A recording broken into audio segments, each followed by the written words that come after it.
episode of Mega Webinar Demystifying Technology in Classrooms. Let's Talk Coding, brought to you by EduDave's School of Inspired Teaching and Learning and powered by Amrita Vishwavidyapeetham University. It is my honor to welcome our esteemed panel of edu leaders today. Welcoming Ms. Shalini Narang, Principal, Dayal Singh Public School, Sector 7, Karnal, an educationist turned administrator. She believes in connected and collaborative learning, focusing on mutual growth of both students and teachers. Ms. Narang carries over 25 years of experience in the education sector. A visionary leader, she has been an agent of great transformation, leading the bandwagon of change in the education sector. Thank you for joining us today, ma'am. Humbled to welcome Ms. Abhilasha Singh, Principal, Shining Star International School, Abu Dhabi, on our panel today. An MIE expert and an international model UN trainer, Ms. Singh has been a driving force of revolutionary transformation in her field. She effortlessly dons many feathers in her cap, from being a TEDx speaker, passionate facilitator, to representing Dubai as an ambassador for SDGs for children. We are so honored to have you on our panel today, ma'am. Introducing an eminent edu leader, Maheshwara Chaitanya ji, Chairman of the Undergraduate Admissions of the School of Engineering, Amrita Vishwavidyapeetham University. Maheshwara ji has more than 15 years of teaching experience in the field of computer science and engineering. A dynamic expert in his field, Chaitanya ji also serves as the contest director for International Collegiate Programming Contest. His unparalleled expertise and dynamic ideologies never failed to leave an impact on us all. We are honored to have you on our panel today, sir. We welcome Ms. Sonia Wadhwa, Head of Technology Integration, Nirmal Bharatiya School, Dwarka, New Delhi. An MIE trainer, a Google certified digital citizenship facilitator, and a Microsoft certified educator expert. Ms. Wadhwa has been a recipient of several prominent accolades in the field of technology. She has over 23 years of experience in the field of educational technologies. She is greatly admired for her passion for education and her expertise in the field of computer science. Thank you for joining us today, ma'am. Gracing our panel, we also have with us Dr. Poonam Chaubey, Principal GD Goenka, Greater Noida West. A passionate administrator, she carries over 25 years of teaching experience and has served as a founder principal in many prestigious institutions. A renowned author and highly skilled trainer at CBSE, Dr. Chaubey has also been honored with a Manav Adhikar Samman for her exemplary contribution towards the field of inclusive education. We are humbled and honored to welcome you, ma'am. Proudly welcoming Dr. Swaminathan, Assistant Professor, Department of Computer Science and Engineering, Amrita Vishwavidyapeetham University, Amritapuri campus. An expert in his field, he has a teaching experience of more than 11 years in Amrita University. His passion for teaching and mentoring students towards computational thinking, programming, data structures, and distributed computing truly sets him apart. A leader of Code at Amrita Club, Dr. Swaminathan is dedicated to training and equipping students to take part in national and international competitive programming contests. We look forward to hearing your insights today, sir. We welcome our next panelist, Ms. Bhavna Chaudhary, Principal, Sign International School, Jaipur. Greatly renowned for her pleasing personality and innovative methodologies, she carries over 2 decades of experience in the education sector. Ms. Chaudhary continues to be an eminent edu leader, efficient administrator, and a true visionary for everyone around her. We welcome you to today's discussion. Thank you. Thank you so much, ma'am. Ms. Shikha Tripathi, Principal, St. Emma Jaipuria Group, Uttar Pradesh. We welcome you, ma'am. She carries over 14 years of experience in the education sector. An IIM Raipur alumni and recipient of the International Educationalist Award, Ms. Tripathi is passionate about bringing a positive transformation as a leader and is actively involved in the development of an inclusive and empowering curriculum. Thank you for gracing our panel today, ma'am. I proudly welcome and introduce our moderator for this grand mega webinars, episode 2, Ms. Devyani Kapoor. A former principal, author, and passionate edu leader, Ms. Kapoor carries over 3 decades of experience in the education sector. A pragmatic thought leader, she is the founder and CEO of EduDave's School of Inspired Teaching and Learning. Accredited for introducing numerous innovative pedagogical techniques, Ms. Kapoor has created new benchmarks in the field of education. And now I hand it over to our moderator for the session. Thank you so much, Kuhika, for an illustrious introduction of all our panelists. I warmly welcome each of our esteemed panelists to the second episode of mega webinar on demystifying technology in classrooms. Let's talk coding. Produced by EduDave's School of Inspired Teaching and Learning and powered by Amrita Vishwa Vidyapeetham. The previous episode marked the discussion about coding becoming an essential tool in the classroom. It is no doubt that the students of this generation are efficient co-learners and co-creators. It is thus highly imperative to equip them with the tools of transformation from a very early stage. As blended learning, we all know, has become the need of the hour, our eminent panel also guided us on some fun activities that can be inculcated in the curriculum to assist students in developing their computational thinking abilities from a very young age. Algo Queen, Girls Programming Cup 2021, brought to you by Amrita Vishwa Vidyapeetham, is one such competition that encourages young girls to take part in mental sport of competitive programming and sharpen their skills and removing the misconception that computers is only a game of boys.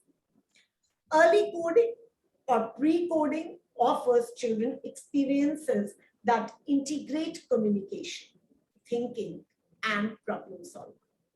Children can be immersed in versatile activities that align with multiple areas like maths, problem solving, communication, and literacy. We highly recommend our viewers to encourage their girls to take advantage of this amazing opportunity and participate in the competition Algo Queen being brought to you and organized by Amrita Vishwa Vidyapeetham. Let us quickly have a look at the registration process. May we have the video, please? Here is a detailed video on how to register for ICPC Algo Queen 2021. If you do not yet have an ICPC account, create a new one by clicking on the Sign Up button. Complete the sign up form and go back to the ICPC homepage. Click on the three small lines at the top left corner of the page. Find and open ICPC Algo Queen, hosted by Amrita Vishwa Vidyapeetham. And then click on Register. Click on ICPC Algo Queen, and in the next step, log into icpc.global. Add your institution name in the Details section. Make sure your school is listed on the institution line. If not, please suggest. Press Suggest New Institution. Your institution may take up to 48 hours to be added to the ICPC system. Create and add a team name and up to 3 contestants. The person creating the team will be listed as the coach. And there is also the option for student coaches. If you are a student and coach both, please select I also want to participate as a contestant. Click Register Teams. For any query, please reach out to algoqueen@cb.amrita.edu.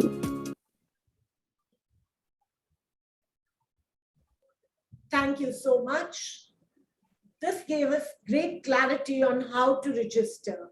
I'm sure our viewers would have taken advantage of this video and encourage their girl child to wholeheartedly participate in the contest.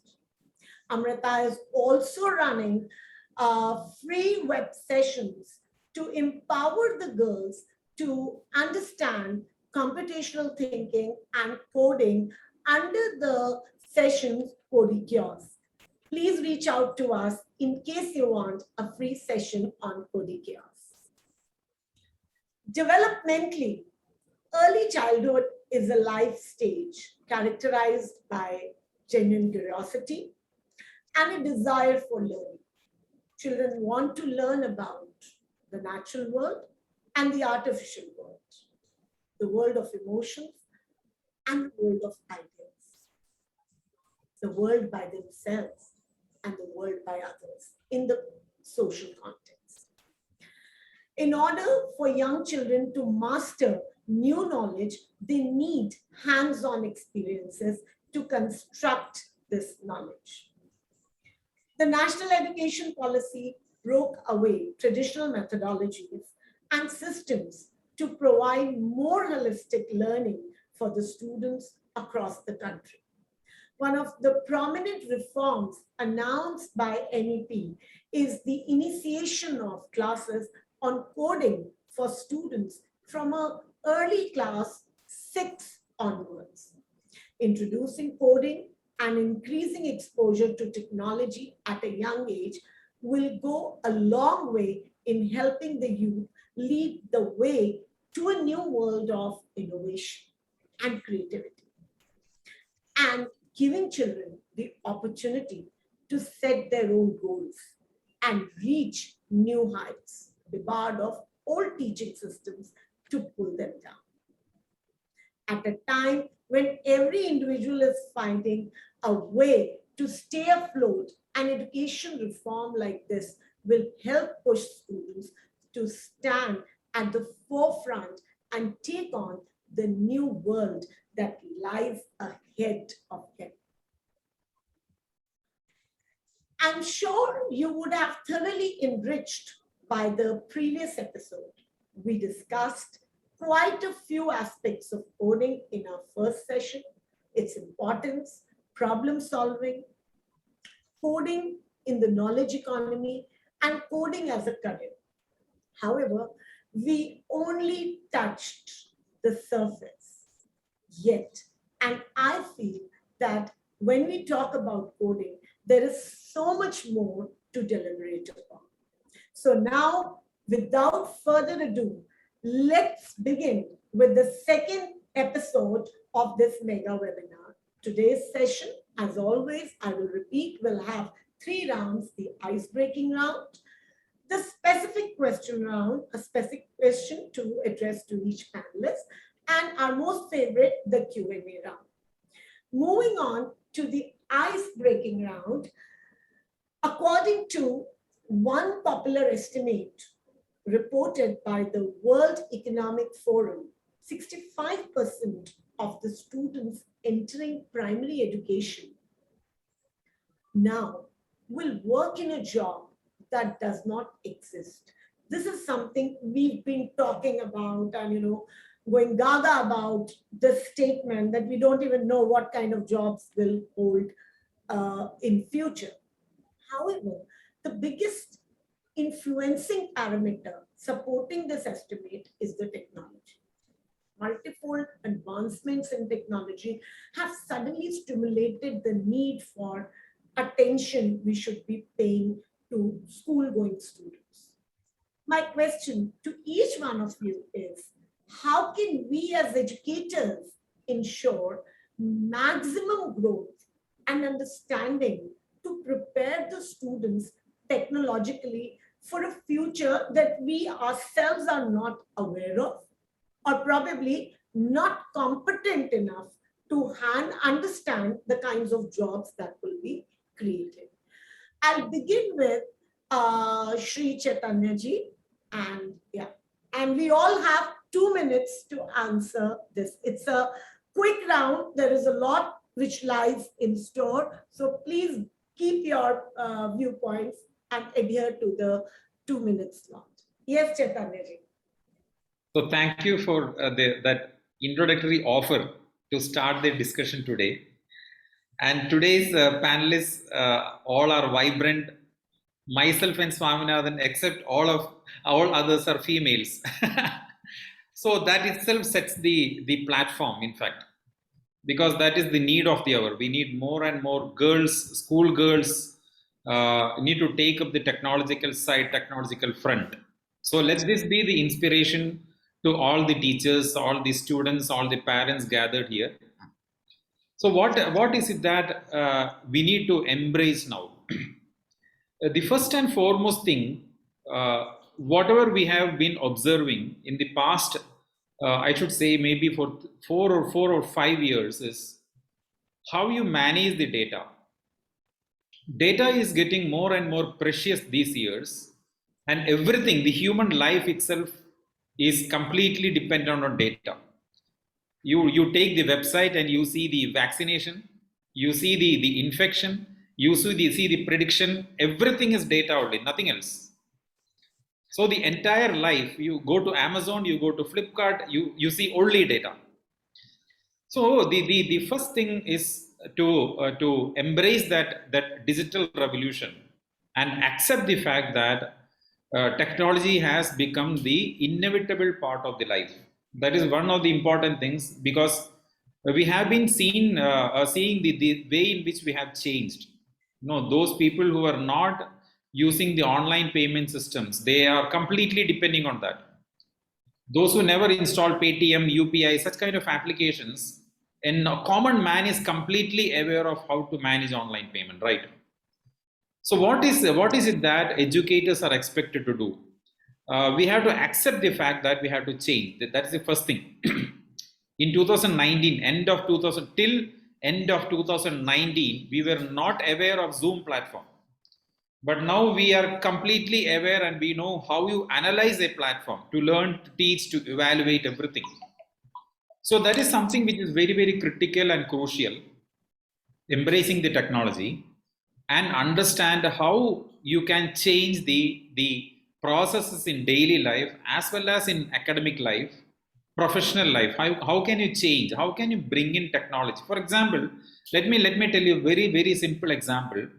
A teacher teaching 4 or 5 classes, and the teacher has got few Excel files with all the marks available in front of the computer. So how do you analyze this data? So how do you want to, how can you evaluate each and every class? How is it possible for me as a teacher to understand which batch is performing well in a particular subject or in a particular topic? So embracing the technology by the academic community is very, very crucial. That's the first thing. Let us accept that fact that data is critical, technology is critical, and it cannot be avoided at all. So that is the first thing. And there are a lot of online courses on computational thinking. I have been encouraging the teachers, the educators to take up the online courses so that it helps them to adapt, and not only adapt, implement the technological skills in the day-to-day professional life. So through online courses, I feel that the teachers have to start, and this is the right time, and this is the high time. That's all, ma'am. Thank you so much, Chaitanya ji. I'll sum up the thoughts. Yes, technology is indispensable, and we as educators have to embrace technology. The bottom line is this. Moving on to Ms. Sonia Madhva. Yes, ma'am. Thank you, ma'am, for this opportunity to allow me to express my views. So I'll build on to what Chaitanya sir rightly said, that technology is indispensable and we have to embrace technology. Though we are not aware of what are the jobs lie in future and what our children will face, but we can definitely predict the skill set that would be required to make our children future ready. So if I talk about the requisite skill set, the skills to research, the skills to analyze the data, design thinking skills, computational thinking skills, and the ability of our learners to learn by themselves. So we have this beautiful information superhighway, which is so-called the internet, and which has the plethora of resources available.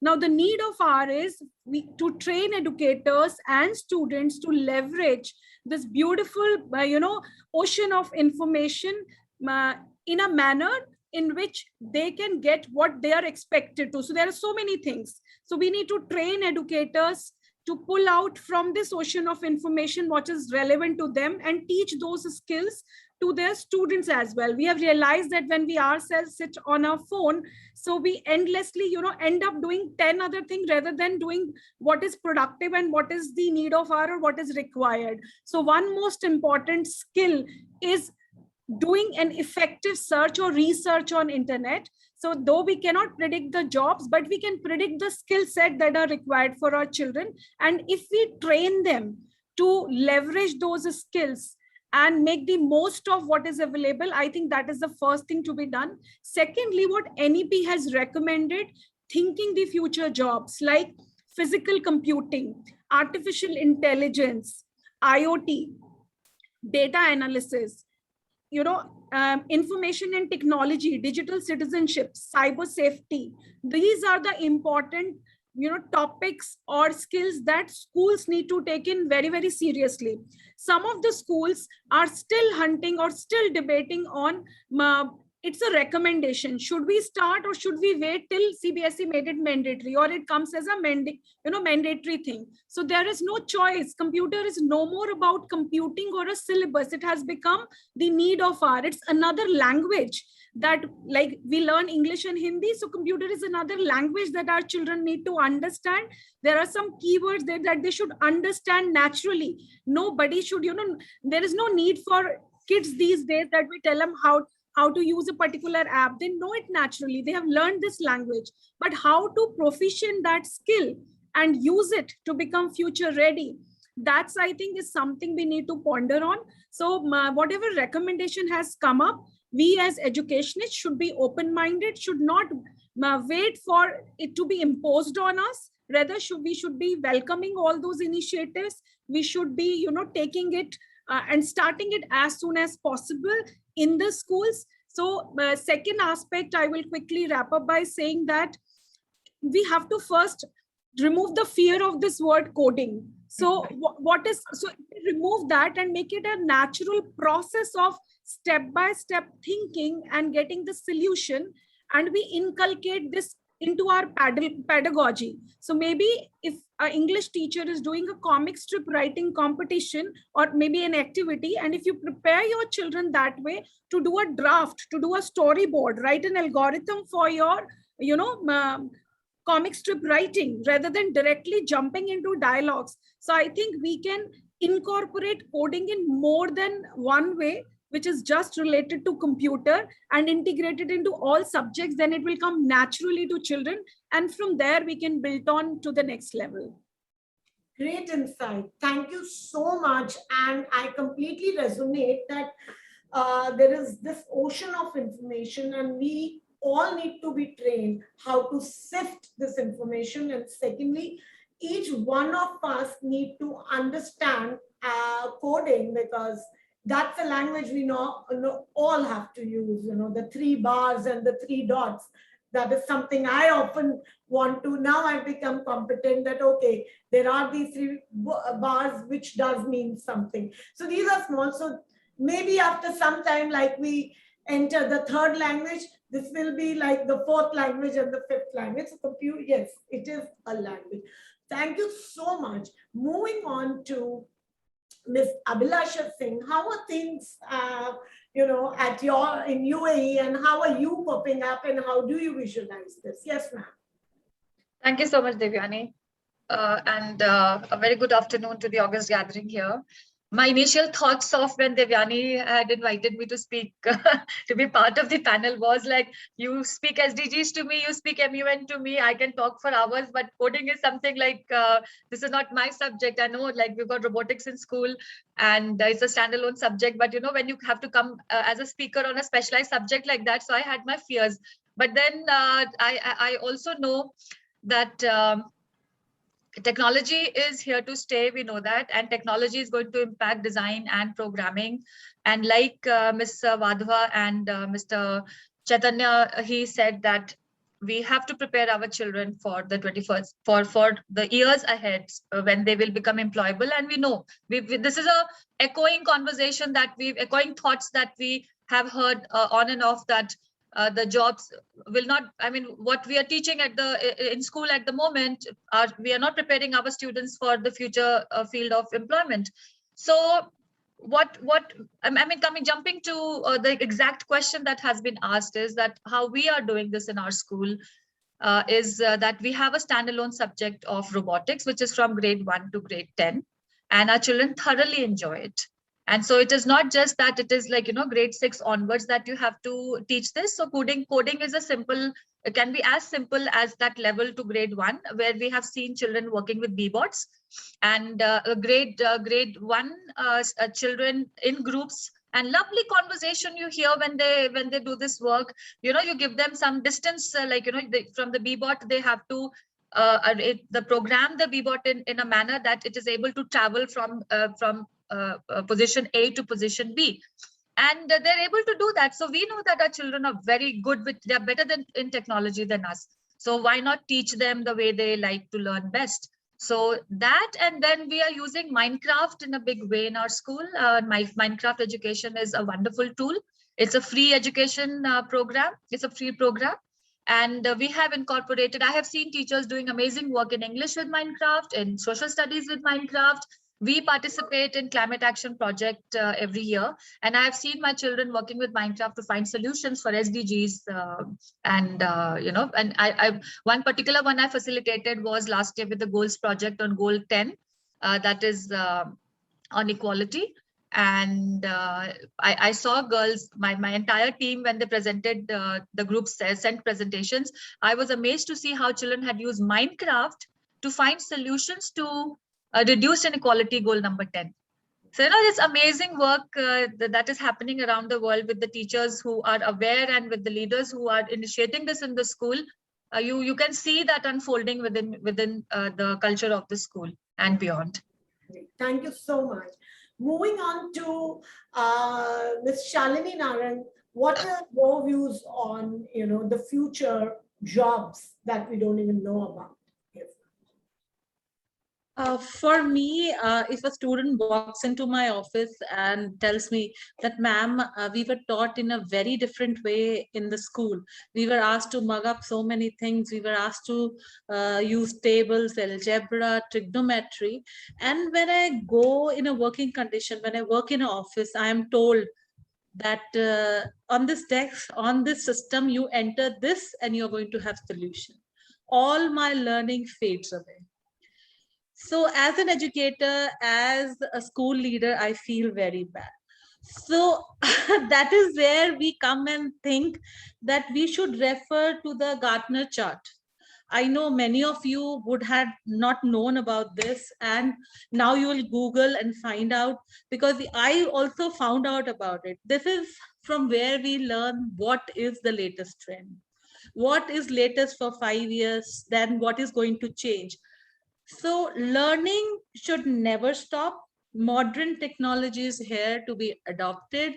And as far as coding and creating jobs, I believe that we have to know the step-by-step instructions to be given to the computer to find out solution. We have to do problem solving. I am given a problem, I have to solve. I'm going for a job. I don't know what sort of job I am doing, but I should know how to give instruction to the computer to get a solution. And that should be broken down to the basic level, and then we are going to bring an answer out. This is what is required. If we train them, when I went to college and when I went to my education college, I never knew what I was going to do in school. I thought what we were doing in my college is what I'm going to do in the school. But when you come into your working scenario, it is very different. So same goes with the children and the future of tomorrow. The jobs we don't know, but the trends is what we can follow. And we have to keep up with the trends. And the most important thing, the curiosity in us and in the children should be on. We should be available to unlearn and then relearn. Thank you. Well said that jobs we don't know, but trends we need to follow. Great. Moving on to Dr. Swaminathan, yet another technical perspective that we are talking about jobs we don't know, but we don't know, are we competent to visualize those jobs? So please throw light on this. Yeah, I mean, generally nowadays, if you look at, see, we have often heard like, when students graduate for the job, somehow, there is a, we keep hearing that, they are not job ready, right? We keep hearing that, our universities are not able to train the students so that they are not job ready. But I think, what is required is from deep down, right? Even from the schools, there are changes that are required. Okay. So if you look at any student, whether it's a young or, older, see, they learn more by doing things, right? For example, even in our preschool, or, LKG, UKG or whatever, people play with toys, and that's what we start with. We start, playing and then doing things. Okay. But after that, we get into the classroom kind of a culture, and then, writing exam kind of a culture. We have this kind of a thing. Okay. So the activity and the involvement of the students, gradually kind of come down. So I think what is necessary is that, we need to, focus on the practical aspect more. They need to be, active learners, and then participatory learners. Okay. That is very important. So as an educator, I think that is some change we have to bring. For example, take in the schools they study. I'm just taking this particular examples of history and geography. See, I think the way we have been learning history and geography has not changed much, right? But in today's scenario, if you look at now how much relevant, the learning or, the content of it, because whatever you want to, you will get to know by doing a Google search, right? So we are just memorizing the facts, and then we are actually, spitting it out, when you're actually in the exams. But I think, those kind of a thing has to be totally rethought. Every subject we need to rethink, what is necessary and what is, should we do it in a totally different way for the modern world. I mean, that's how we need to think about it. So I feel, some who feel that memory based learning should be given less importance, and then, active learning should be given more importance. So, and people should be made to, cope up with the newer and newer scenarios. Like, for example, there is a change, like even changing the sections where students study, and from year to year or within the year itself, that can actually, put them in some kind of a discomfort, and then they could actually develop some skill out of it, like, now how do we, adapt to a new scenario. So we should continuously push people to actually keep coping up. So in the younger age, they will do it more naturally, and in the older age, it will not be a stress for them to do that. But otherwise, if they are really in a very comfort environment, and then, so I think these are all some of the things that we should focus on, so that, they, and then comes the technology. So these are more fundamental, and then when we do that, then all these things, when we give impart technology and all that, will add up to them. Okay, so that's what is my opinion. Yeah, very well said. I think active learning and exposing children to newer and tougher situations so that they can adopt and adapt. Thank you, sir. Moving to Ms. Poonam Chaube, what are your views on this? Very quickly now. Yeah, we've all been talking about, integrating technology, because right now we're talking about what is the step that we as educators must take so that, we are able to prepare them for the jobs that we really don't know. As you all are aware, pandemic has taught us that technology is one of the most essential part of any human existence right now, and henceforth we're never going to be far away from technology. It is foreseen by us presently. And if you talk about the 20th century, in the 20th century, we as people around hardly knew enough people who were using programming, or who were doing coding, or those who were using technology in a large way. It is the pandemic, the epidemic that has taught us to use technology in the best possible manner. Now, what I would want to take this conversation forward, like what Sonia said, that it is very essential that in the classrooms, what are we doing presently, that we will be able to make a difference. In the 21st century, maybe in the 20th century, we hardly heard anyone, other than techies or software engineers using technology. But today, technology, everybody is using technology. We are using technology to connect with each other, like right now on Zoom. We are using it on the billboards. We are driving down. We're using music. We are using artificial intelligence in our cars. In every possible manner, we are. Can you hear me? Yes, yes, of course. Okay. So we are actually using technology in the 21st century in a very different manner. We are using programming. And what is programming? It is to go stepwise, make the computer understand what exactly we wish to make it do, and reach a positive result.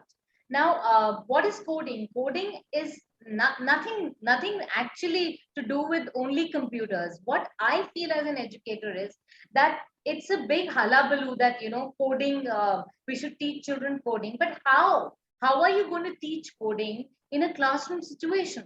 When it comes to younger children, the best way to teach coding is to engage them.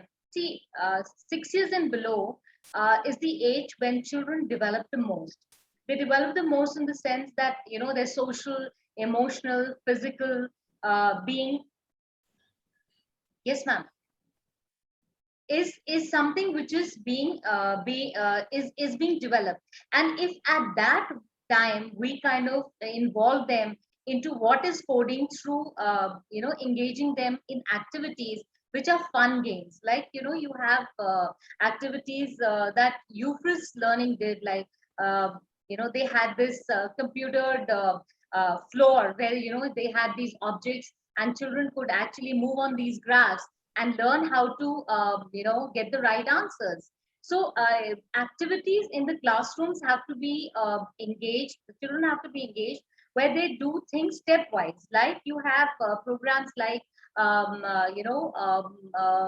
where children are made to play games where you have these hopscotch, where they have to put together puzzles, put together objects which are common, or maybe the odd one out they have to take out.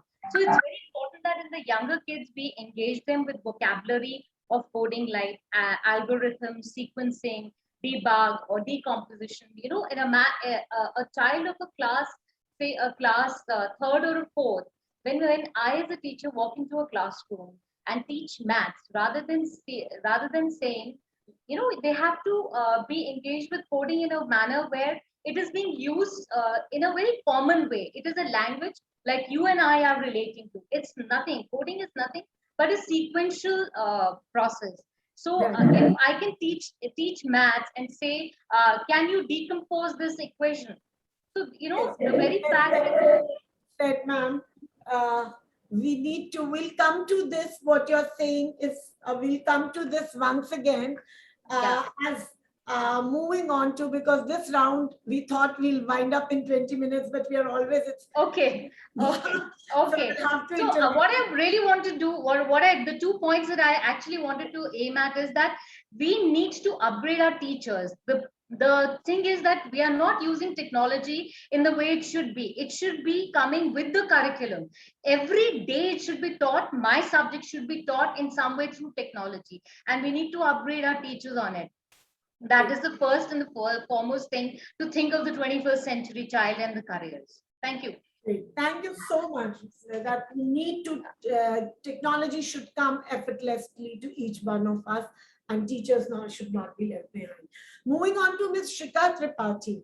Ma'am, something which has not been said, because most of the time we are all echoing and resonating it in different. So very briefly, what is it that you think? Very briefly. Thank you, ma'am. And it was really wonderful to listen lovely speakers over here. So one thing which I want to just have a discussion over here is about generations. We have been talking about technology. So the children which are in pre-primary section this time belong to generation alpha. As we all, those who are just speaking on the panel, are belong to generation Y. Because generation Y are those who have been born after 1980. Generation Z belongs to the one who has been born after 1995.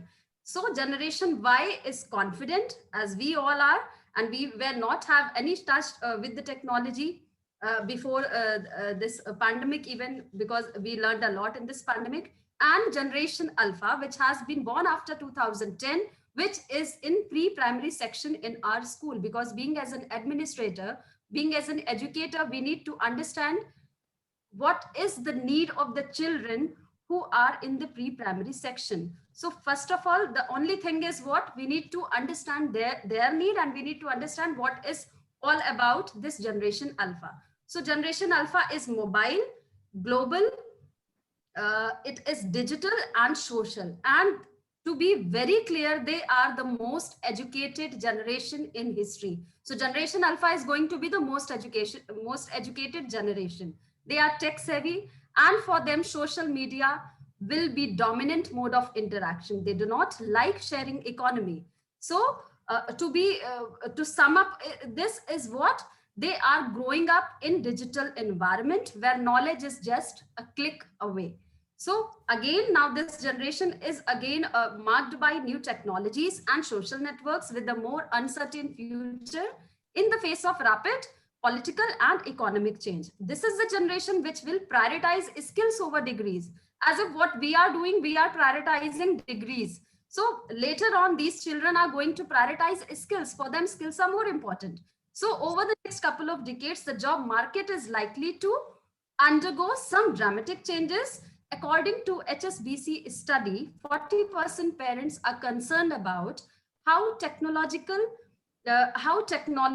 change impact their children employment prospects. So what we can do is, number one, to prepare our children and encourage teamwork. That is very important through our own classroom. Number two, we can create even creative thinking skills. Apart from critical thinking, creative thinking skills.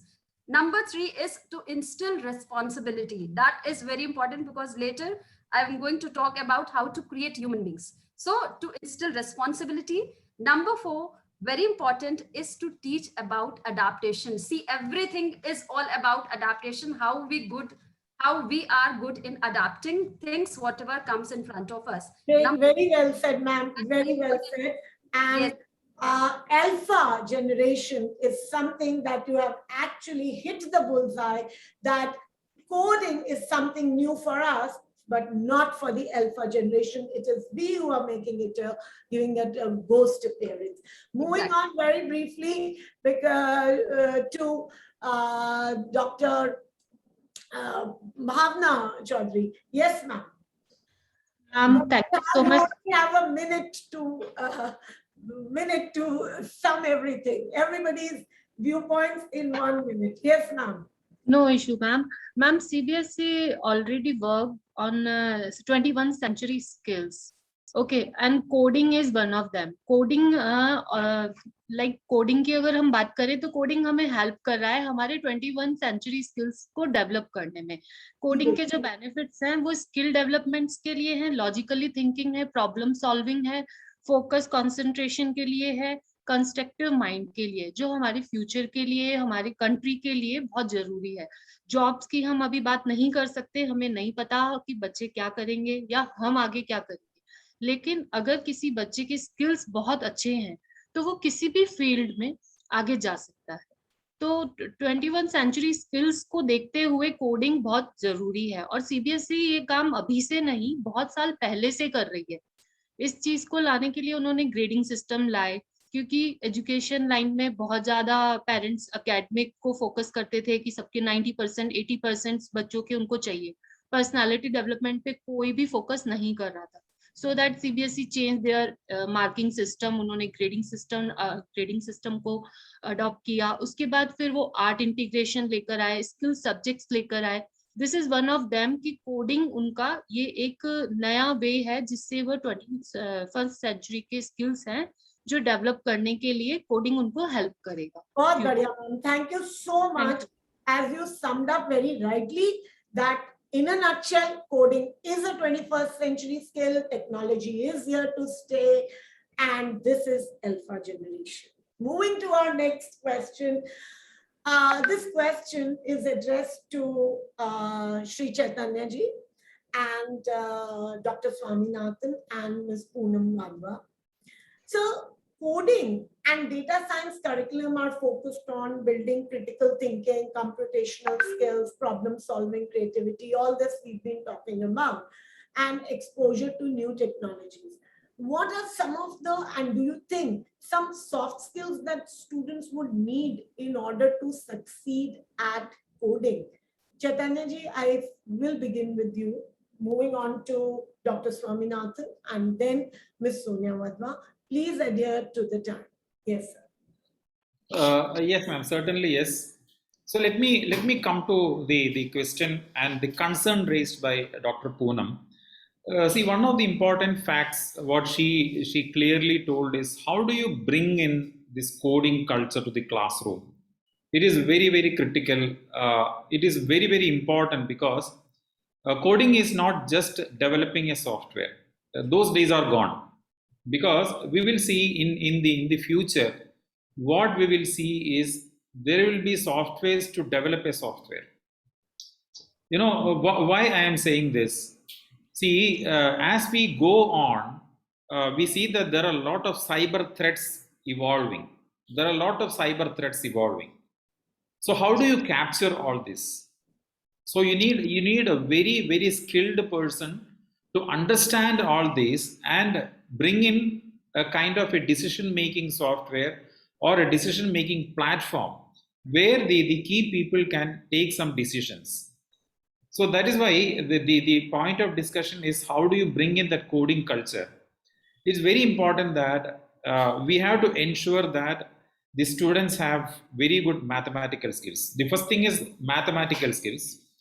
And it is not just learning a language. Learning a language is very, very easy. Just like, you know, I know a South Indian language, but I don't know grammar, you know. So the fundamental problem solving skill, one of the important thing is problem solving skill. That problem solving skill is acquired by any programmer. Anybody who starts to learn coding, they will have the skill to solve a problem. Secondly, see the contest which I am coordinating, it is all about team-based competition. So what will happen in a team-based competition? The team-based competition, they have to collaborate. They have to adjust with each other. And that is what they need when they join a company. Because when they join a company, they will be under one project manager where they will have a lot of people involved. For let us say there are 10 people involved in one project. And during that project tenure, they have to adjust and they have to compromise with each other, right? That chemistry has to be adjusted. So that has to start at the school level.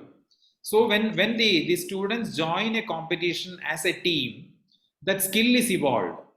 Automatically that skill is acquired by the children. That is very, very important. Then how they communicate.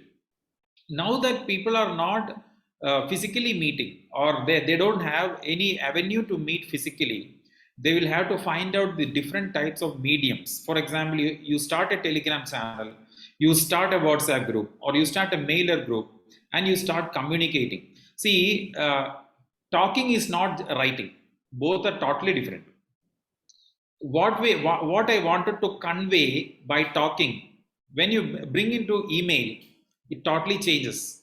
So that communication skill will evolve because they are forced to email or they are forced to chat. And you know, let me tell you openly.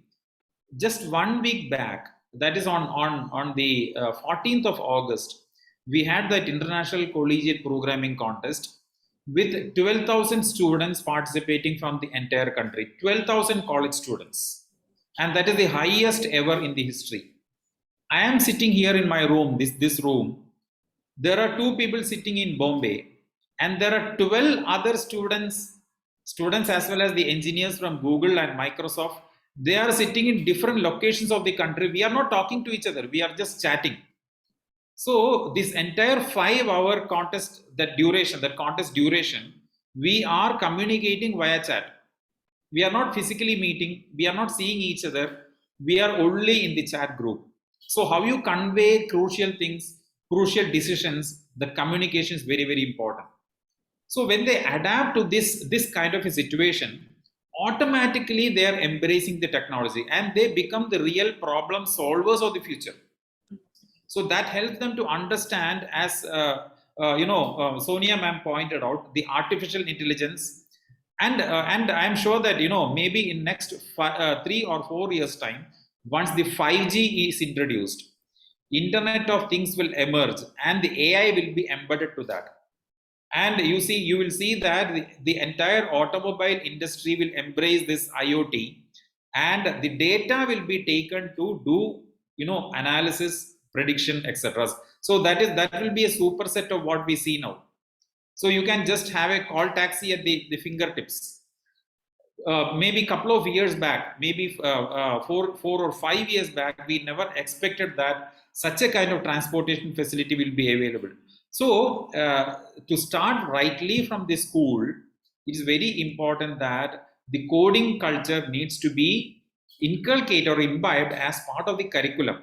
So even if it is not part of the curriculum, let me tell you openly that schools should be open, or the teachers' mindset should be open to undergo different kind of training programs.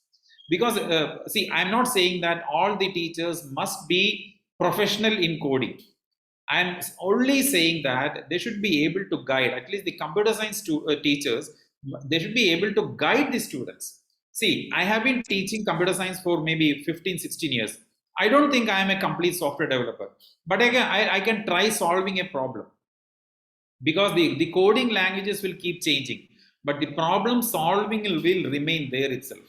So that the Google search engine itself, that search engine itself is an outcome of problem solving. Whatever that Larry Page and Virgin thought maybe 25 years back, that is now we are using it as a search engine. So that is how it evolves. So first thing is that encourage the students to participate in the competition, team-based competition. Let it be simple quiz, let it be simple algorithmic or problem solving or design thinking or anything. Let it be anything. It has to start from the participation in the competitions. That is very, very important. And you have to encourage the students to participate in Olympiads, mathematical Olympiads or science Olympiads. So that will keep them engaged in that problem solving culture. So that is very important, and these are the soft skills basically they will get. One is the problem solving, then second is communication, interacting with each other, the team-based skills, managing with the team, and that also managing the team in a pressure environment, because they have to complete the solution in this much time, and they have to engage with each other, they have to adjust with each other. Then it evolves, and the moment they are out from the school, they join a college, and in the higher education environment, it will be easy for them to adapt when there are projects suggested by the professors in the department. So that is how it evolves. Thank you, ma'am. Great, thank you so much. As you rightly said, that it is the communication will only develop if we give them more and more exposures to the right time. And one of the main modes of exposure is making them engage in as many competitions as you said very rightly. Dr. Swaminathan, how would you, what are your recommendations for this?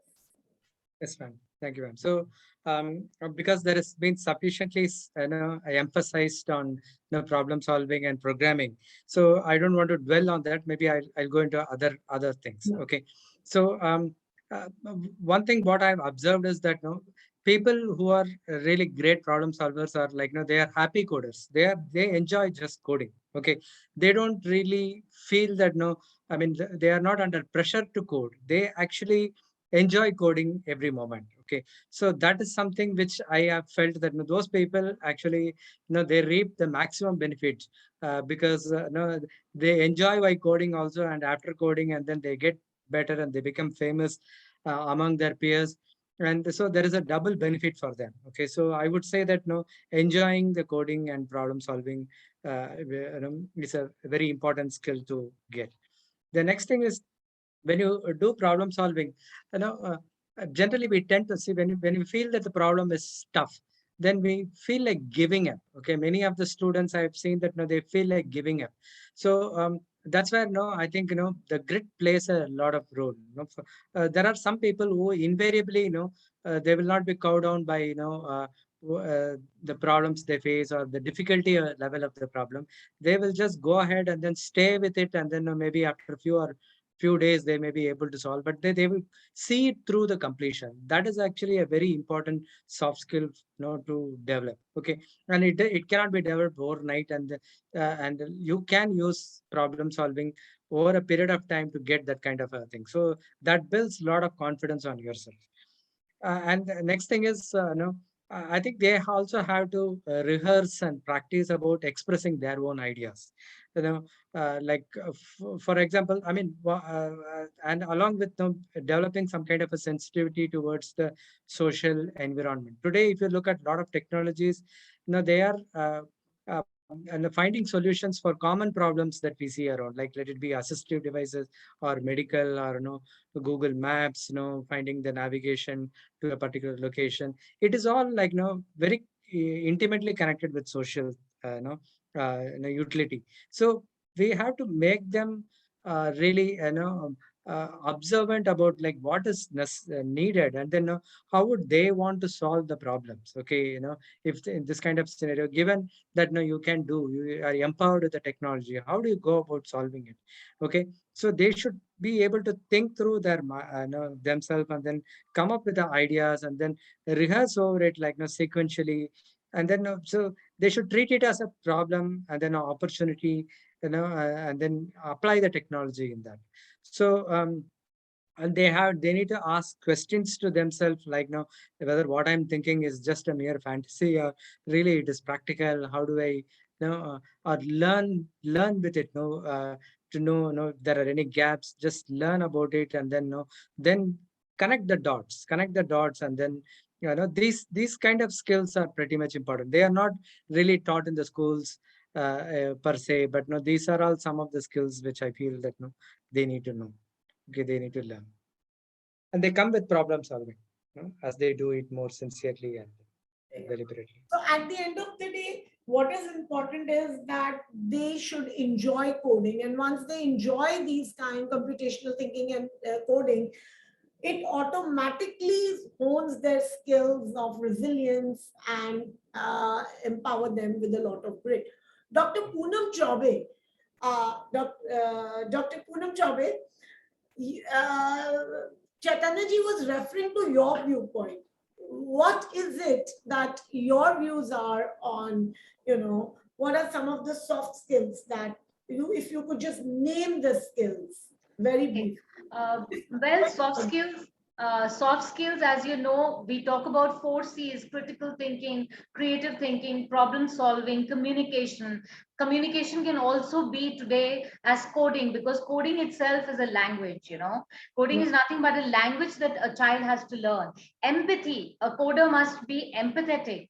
He should be building in real life situations. He should tackle situations which are around us, like right now our children are facing, they're seeing the pandemic.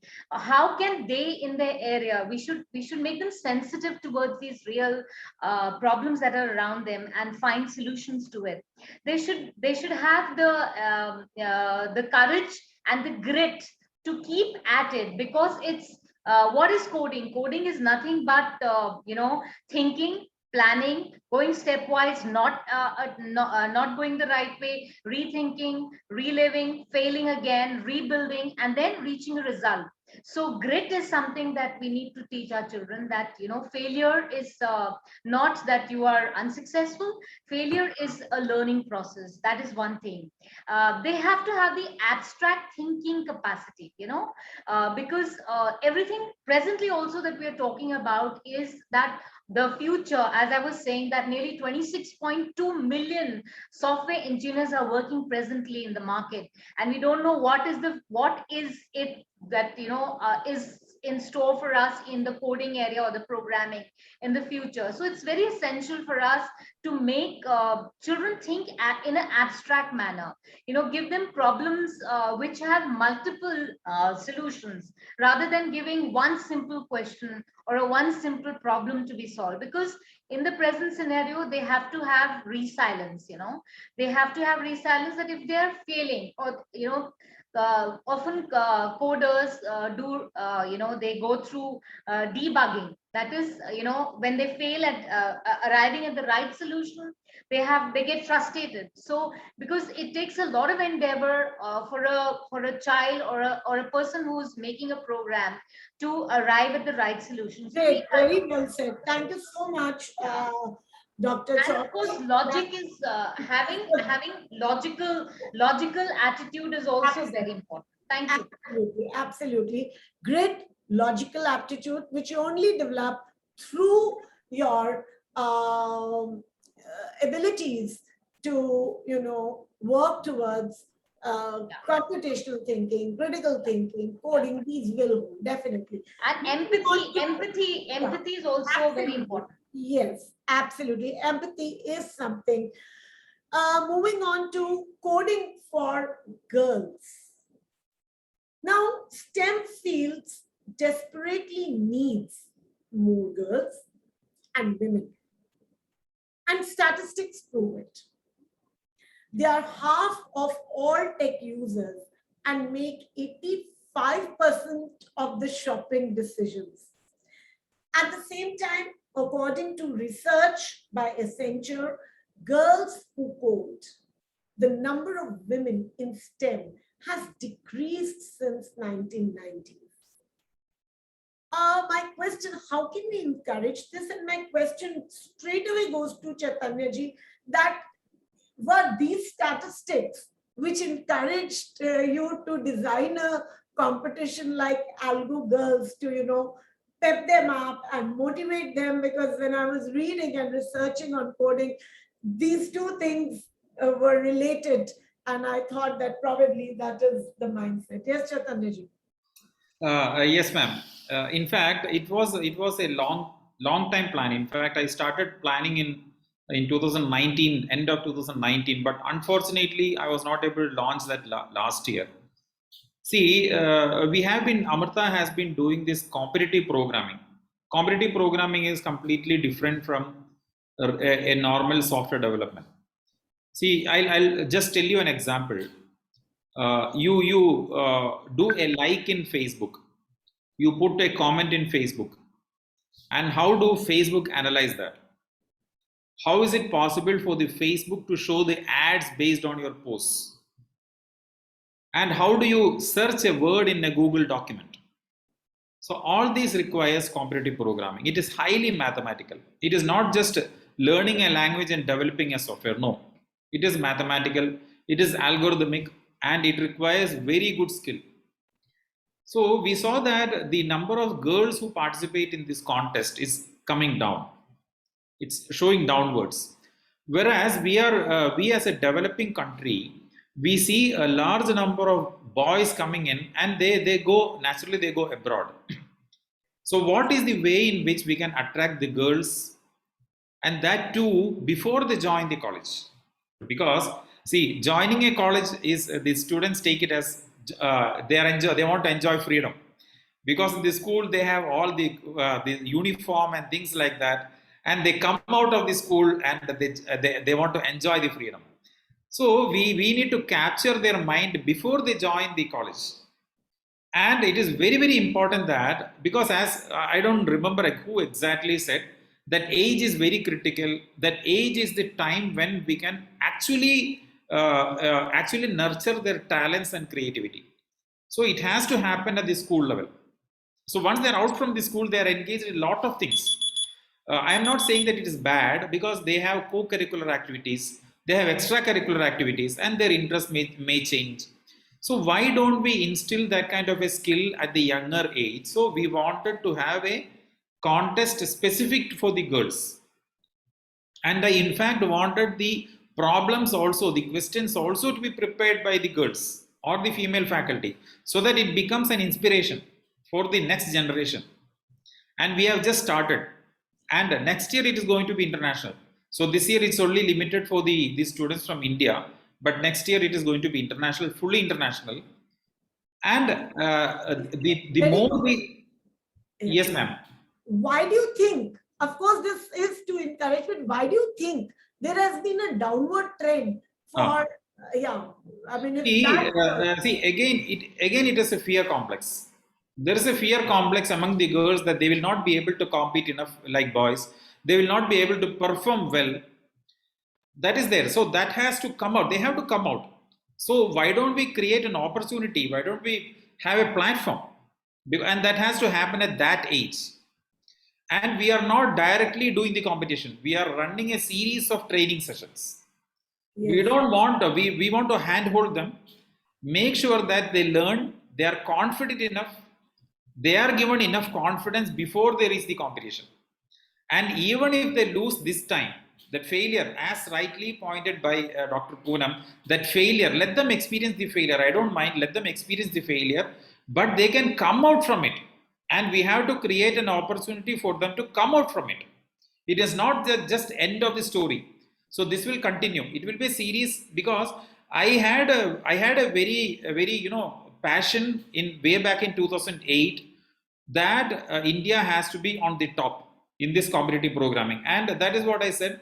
So this year we had 12,000 students participating in the contest. So it was a planning for 10 to 12 years. Oh. So it was a struggle for 10 to 12 years. I'm sure that Swaminathan can very clearly explain, because how, you won't believe that I had to address 150 students, and ultimately I had only 15 students participating in the competition. So you imagine how larger has to be the net. That fishing net has to be larger, then only things will work, and it will evolve. It will definitely evolve. And we have been conducting sessions by calling the industry, the experts who are again females, who have achieved something in life, that they can inspire them.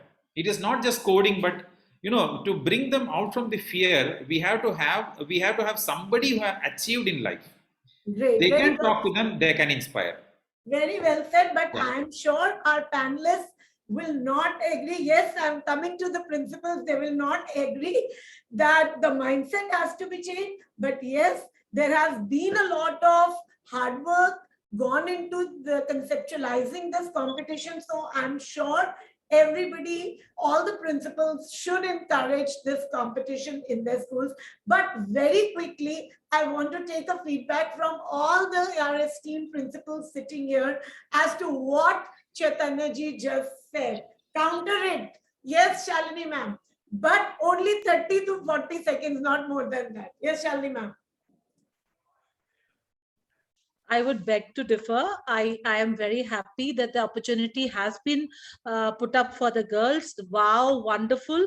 But, we are conditionally, we are made that way. My coder son could do coding and sleep for 12 hours straight. He could be awake at night, but my daughter can't do that. I am conditioned that we'll ask her to come help me out.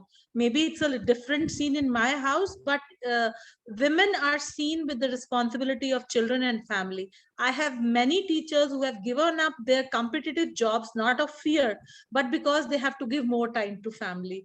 And my teachers are typing very quickly over here. They're typing very quickly that, ma'am, even the NDA doesn't allow the girls. So that is what I want to put in. Thank you. Thank you so much. I appreciate taking time. Moving on to Miss Singh, and then just 30 seconds, not more than that, because I want to move on to all the rope in all principles. Yes, Miss Singh. Ma'am, the teacher has written that, and even NDA now has allowed, in the recent news is that they are taking girls cadets, and there's a big furore in NDA about it. I'm an army officer's wife, so I know the Yes, emotion ma'am. there.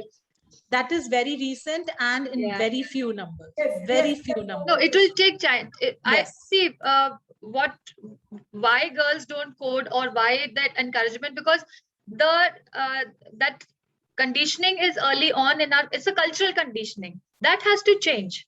That really has to change, because if the girls, say only 5% of women startups have been cited in research, so that means that there's such a big gender gap.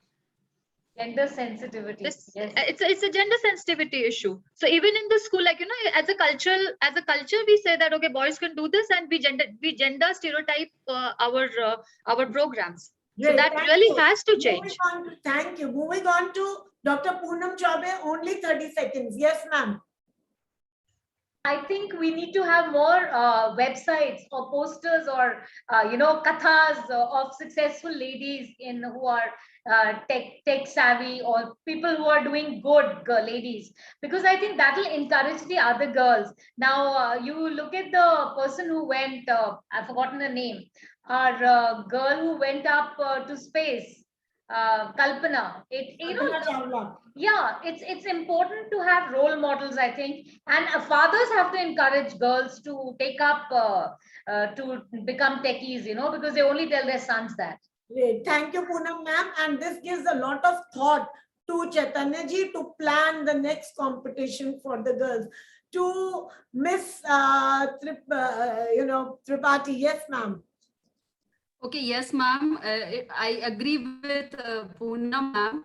It's all about right parenting. If we are parenting well, if we are saying and instilling confidence in girls, really girls can do well. They are doing well, and they can do well in fact coding, and in fact in other this tech fields. So I agree with Poonam, ma'am. Right said. Great. Thank you so much. Moving on to Miss Bhavna. Yes, ma'am. There is not Something about coding. different. Yes, ma'am. This is very different. This is my personal experience, and I want to tell you about that thing. I got married after 12th, and I done my education in 2013 because my parents were not aware about girls' education. So I'm still doing study, and I'm doing something in education line. So ये fear निकाला मैंने, और खुद family ने support किया, लेकिन निकालने के लिए कोई ना कोई चाहिए होता है. Yes, thank you so much. Very well said. Hats off to you and your father for encouraging you. Moving on to our next question.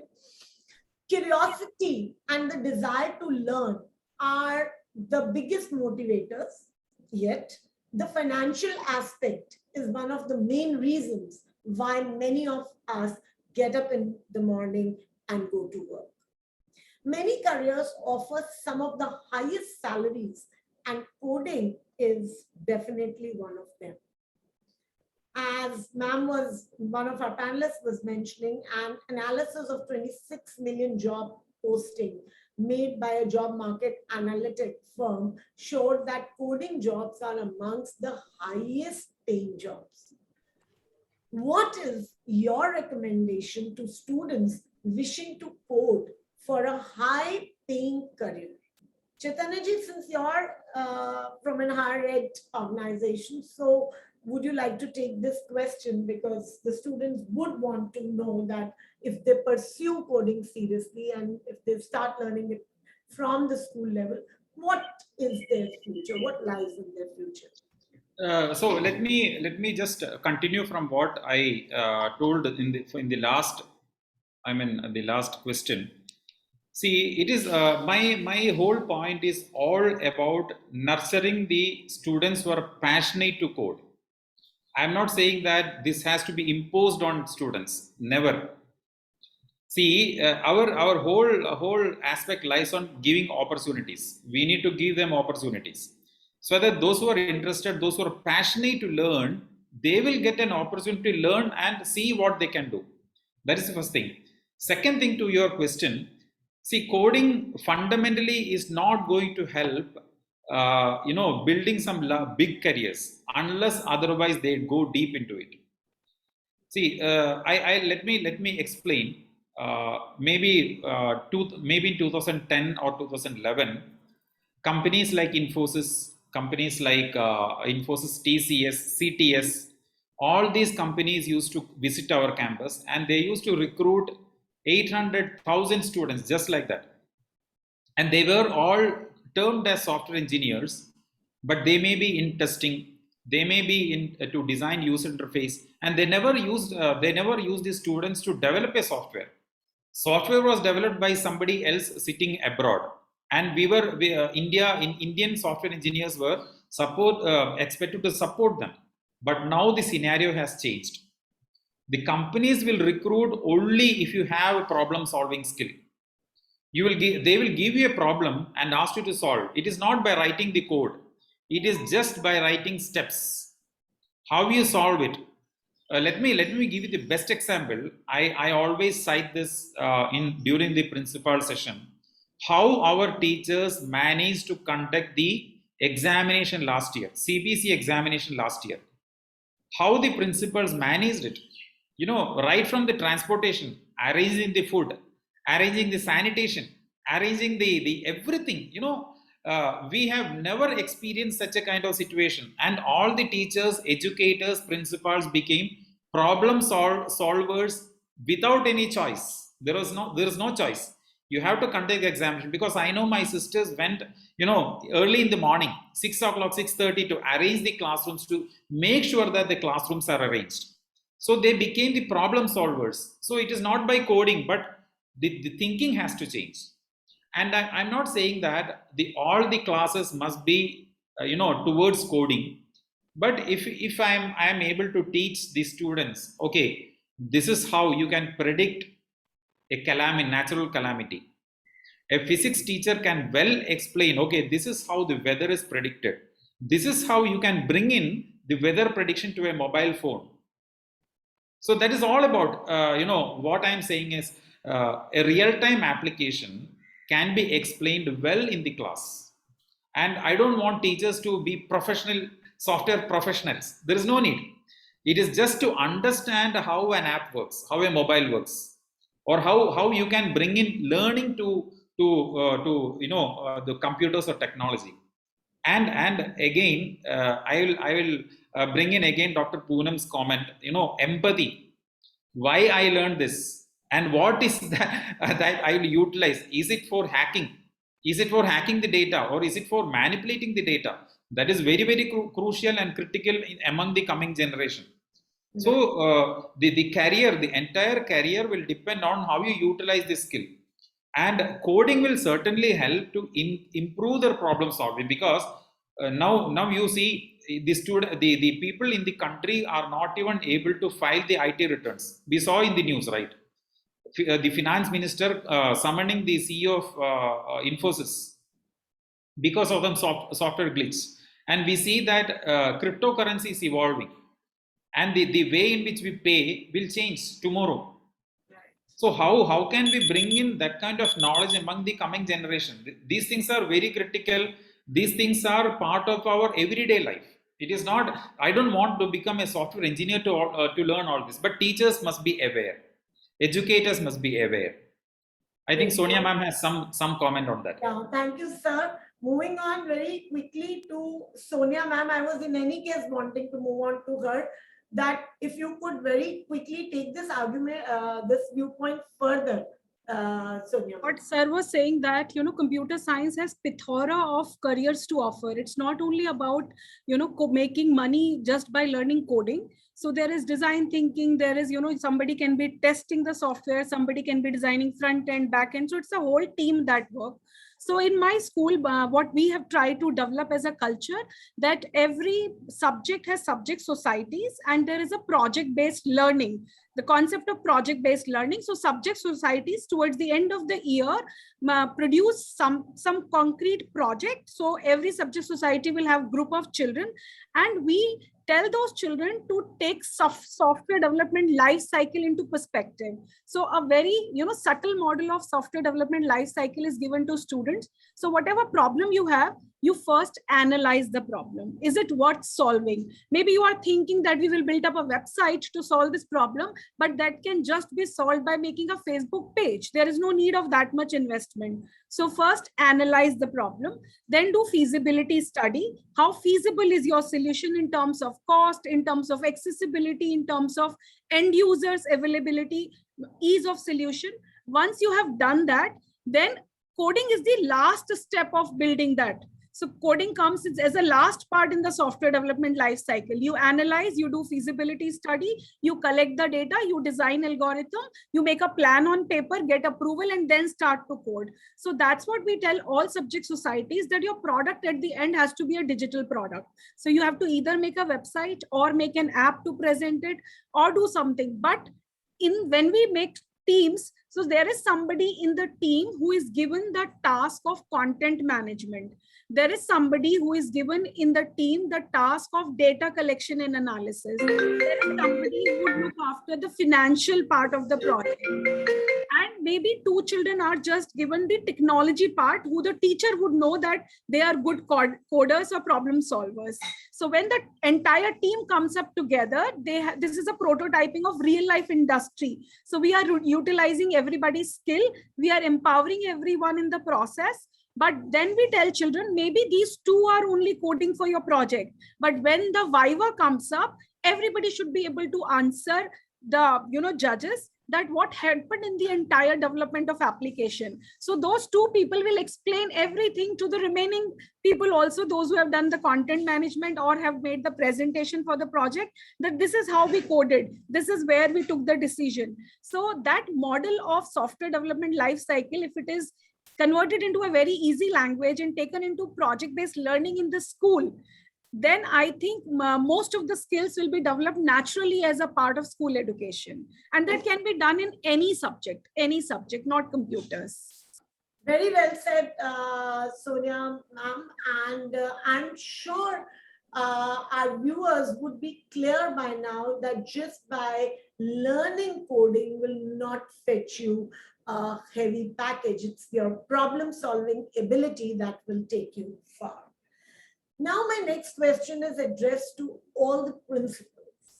We are talking about coding as a critical way to increase learning abilities. We have examples like Bill Gates, Grace Hopper, Marisa Mayer, who were programmers and showed interest in technology when they were young children. We also understood that the earlier you teach children, put them in the habit, the better outcome we get. We also know that how, in a robust way, national education policy is promoting coding. But the problem lies in integrating. How do you think schools can integrate coding as a subject in an already overburdened curriculum? And Shalini ma'am, can we begin with you? I would like to say here that we have a curriculum which has to evolve. We are teaching so many things right now, and coding has to be integrated, especially subjects. We can't hear you. We can't hear you. I'm sorry. Yeah. I would like to say that our curriculums in school have to be ever evolving. There are a few things which we are doing, as I told, that my students tell me who are working now, that whatever we learned in school, at times we feel that they are redundant, because when we go to an office, at a click of a button, we can do what we learned. So why do we do so much of rote learning? In the same way, I would like to say that our curriculum has to keep evolving every time. The way Sonia ma'am said about project-based learning, I think that's very wonderful. And till now, I have been thinking such a step could be done in college. But pandemic taught us how to do project-based learning. Some children could be very good content writers. Others could do the coding, and there could be others who could create websites and apps. yes, we have to look into our curriculum, and maths and computer science are the subjects which could integrate coding very well into their subject. But I also feel that other subjects could also use coding, because if we do project-based learning in social studies, maybe in science, English, and languages also, it would be very helpful.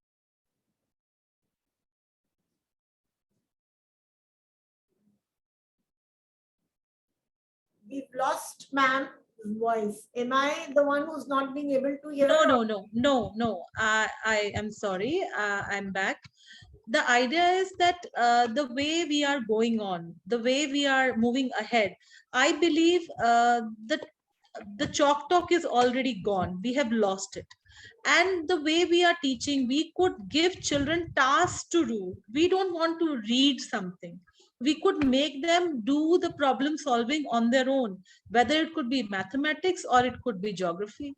I don't need to explain the way I used to do. So the curriculum has to be dealt in a manner that children have information at a click of the button. It's not only me who can give them information. So curriculum can very easily adapt coding, and we are all ready for that. Thank you so much, Shalini ma'am, for these insights. Shika ma'am, how is it happening in your school? If you could throw light on this, how are you integrating coding? Okay, yes, ma'am. At our school, that is St. Amar Japuria School, Gonda. So we are running a group of school. So what we are doing, we are running a project named as SPICE. S stands for sustainability, P for possibility, I stands for integrity, C for collaboration, and E for empathy. So what we have done is given one word for 2 months. So in each, like this time we are running with possibility. So possibility is having several other, the theme is the possibility, and under each subject, there is a particular activity which the children has to do. And at the end of the year, what happens? They have learned the skills of sustainability, possibility, integrity, collaboration, and one of the most important one, as we have been talking about, is empathy. That is one skill which I suppose is very important when we are talking about to develop skills of children, and we are preparing children for the future, which future we don't know even what jobs will be there at that time. And number two, which we are doing is STEM, that we have been talking about, like science, technology, engineering, and mathematics, in which we are teaching them about coding, robots, artificial intelligence, and most important one is design thinking. That is most important. So these are the two projects which we have been doing in our schools, and it is giving very positive impact. Great, thank you so much. I think that's a wonderful initiative, and our viewers would have listened and would try and incorporate Project SPICE done by MR Japuria School. Moving on to Ms. Abhilasha Singh, if you could tell us, how are you integrating coding in your school? Thank you so much, Divyani, and very inspiring to hear from everyone. Like I said earlier, like we have a standalone subject of robotics, which looks at coding from a very interesting manner, where grade 1 starts with just getting to know what are robots, and they create their own. At this time, during the holidays, during the lockdown, distance learning, it was a little challenging to work with them, because we have our own robotic labs, and children come and think of with the Lego things in the lab. But then we converted that and we gave them software to work on. And also we have also reviewed and then overhauled our curriculum, and we have integrated. We are looking at now working with the universal design for learning, and there we have integrated, apart from other engagements, coding as one of the engagements with the students. And our children, I have seen them creating lovely prototypes of one was a vehicle which would save people if there was a collision. One was about water cleanup. with the help of solar panels on the top. So, this is just grade 6 and 7. And at the higher end of the school is working on some games and LMS for the school. This is from my previous school, and the present school, the children are working on applications which will help school in data analysis and some working on the canteen or the stationery store. And now I've invited them to have a conversation of that how about starting your own Bitcoin for the school, like something like Bitcoin means exercise coin. So this is a currency that the students would be able to use for good as a reward for doing good in the school. So so that way, like, this is something I'm looking forward to now. September, when we meet the children in school, I'm going to get into conversation with the senior students of the school to like how can we integrate this. So this is again design thinking, and it is ideating on. I want to see what ideas they bring to the table. And when you ask the question, just a little bit, when you ask the question about high-paying jobs as coding, the entire concept of coding is okay as a future employment course. But we are looking at why coding at school is because the number of the advantages when children learn to code are so many. Soft skill development, as people have, the educators have, principals have spoken about here today, and also the ability, the resilience that the children and the perseverance that the children learn, which cannot be taught. It is a process. They have to go through that process of learning to be able to gain resilience, never say die attitude, keep coming back to the problem. And there are so many things like abstract thinking, problem solving, analytical skills. So all the soft skill 21st century learning skills that we want our children to develop, all that happens with this one simple program, with this one simple word called coding. So that's how, like, it is important that we open our mind and we do our own research as well, and bring it to not just to the IT department or the computer science department of the school, but have this conversation open to the entire school, all the teachers, and have it as a cross-curricular program, which will also create conversation, interdepartment conversations, which are very good for team building. I think there is so much of content that is being generated on this platform. Each principal is in their own robust way coming up with different strategies to integrate coding. I'm sure our viewers, whether they are educators, students, principals, will have an immense takeaway. Moving on to what is happening in Miss Bhavna Chaudhary school, how are you integrating? Bhavna ji, आप कैसे integrate कर रही हैं अपने school में coding, बताएं. Ma'am, we collaborate with Code Vidya. Code Vidya is about coding. They have their own books and they give training to our teachers also, and they organize a quiz contest on every month, ending of month. And we collaborate from last 2 years. And very nice. Thank you so much. Yes. Yeah. In all subjects, we provide them, like, हम उनको assignments देते हैं, like brainstorming के लिए. Like coding का main जो work है वो है ब्रेन स्ट्रॉमिंग. लाइक आप ब्रेन स्ट्रॉमिंग करके अपनी किसी भी प्रॉब्लम को सॉल्व कर सकते हैं. तो सब्जेक्ट्स को भी हमने कोडिंग से कनेक्ट किया है. हर सब्जेक्ट में हम उनको एक इस तरीके का असाइनमेंट देते हैं जिनसे उनका ब्रेन स्ट्रॉमिंग हो, वो प्रॉब्लम को डिफरेंट वे में देखें और उनका डिफरेंट सॉल्यूशन निकाल के हमको दें. आई एम श्योर हमारे व्यूअर्स ने ये चीज देखी होगी that coding is not just about the language of computers. You should see the residual benefits that you get from coding, which is in the form of developing so much of character building, so much of such traits, which are add-ons to learning coding just as a language or for the sake of pitching into high-paid jobs.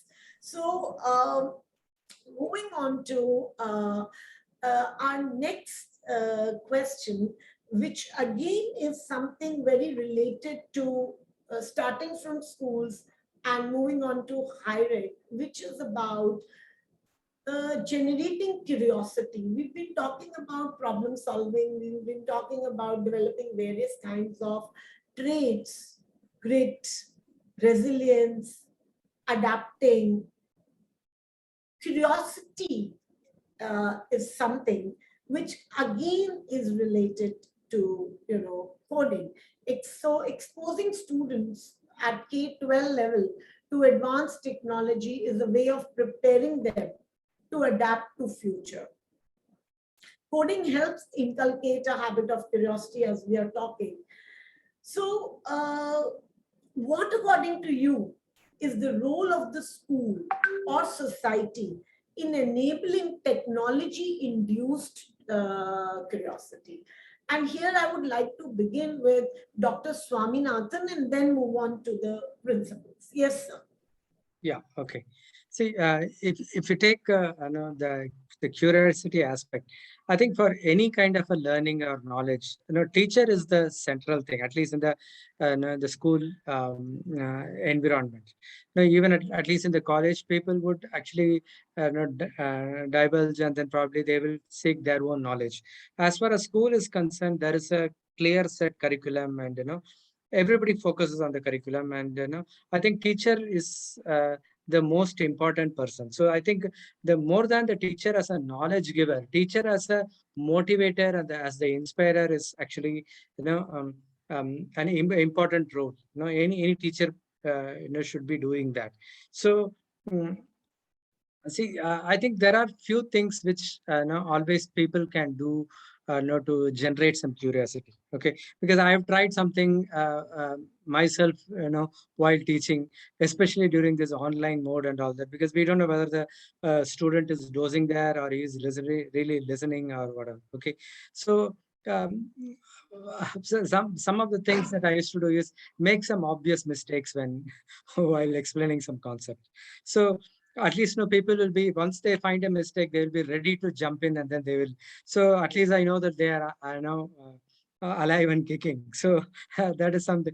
So then I think you can ask some simple and silly questions. This also I used to try, in the online period. Okay, so ask some very silly questions, which anyway they know the answer.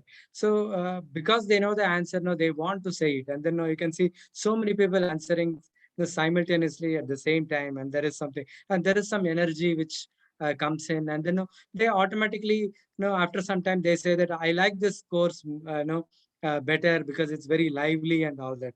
But no, I felt that now I've been using these kind of some small tricks. Few more are there which are not coming to my mind per se, but no, there are some things which which you make it easy for them, and and then later you can ask them some tougher questions. And one of the things that I follow is like, don't call anyone in particular, because if you call in particular, then probably they tend to say that no, they are having network problems and things like that. Okay, but no, rather than tricks like asking obvious questions, things like that will fetch some result for us. And then we can, once they answer, then we can tell them, now ask some deeper questions on that, and then ask them to think about it, and then come and share in the next class. So they actually tend to develop. So I think it comes by subject, course by course. You cannot have one single strategy which will generate curiosity in all the things that they learn in the school.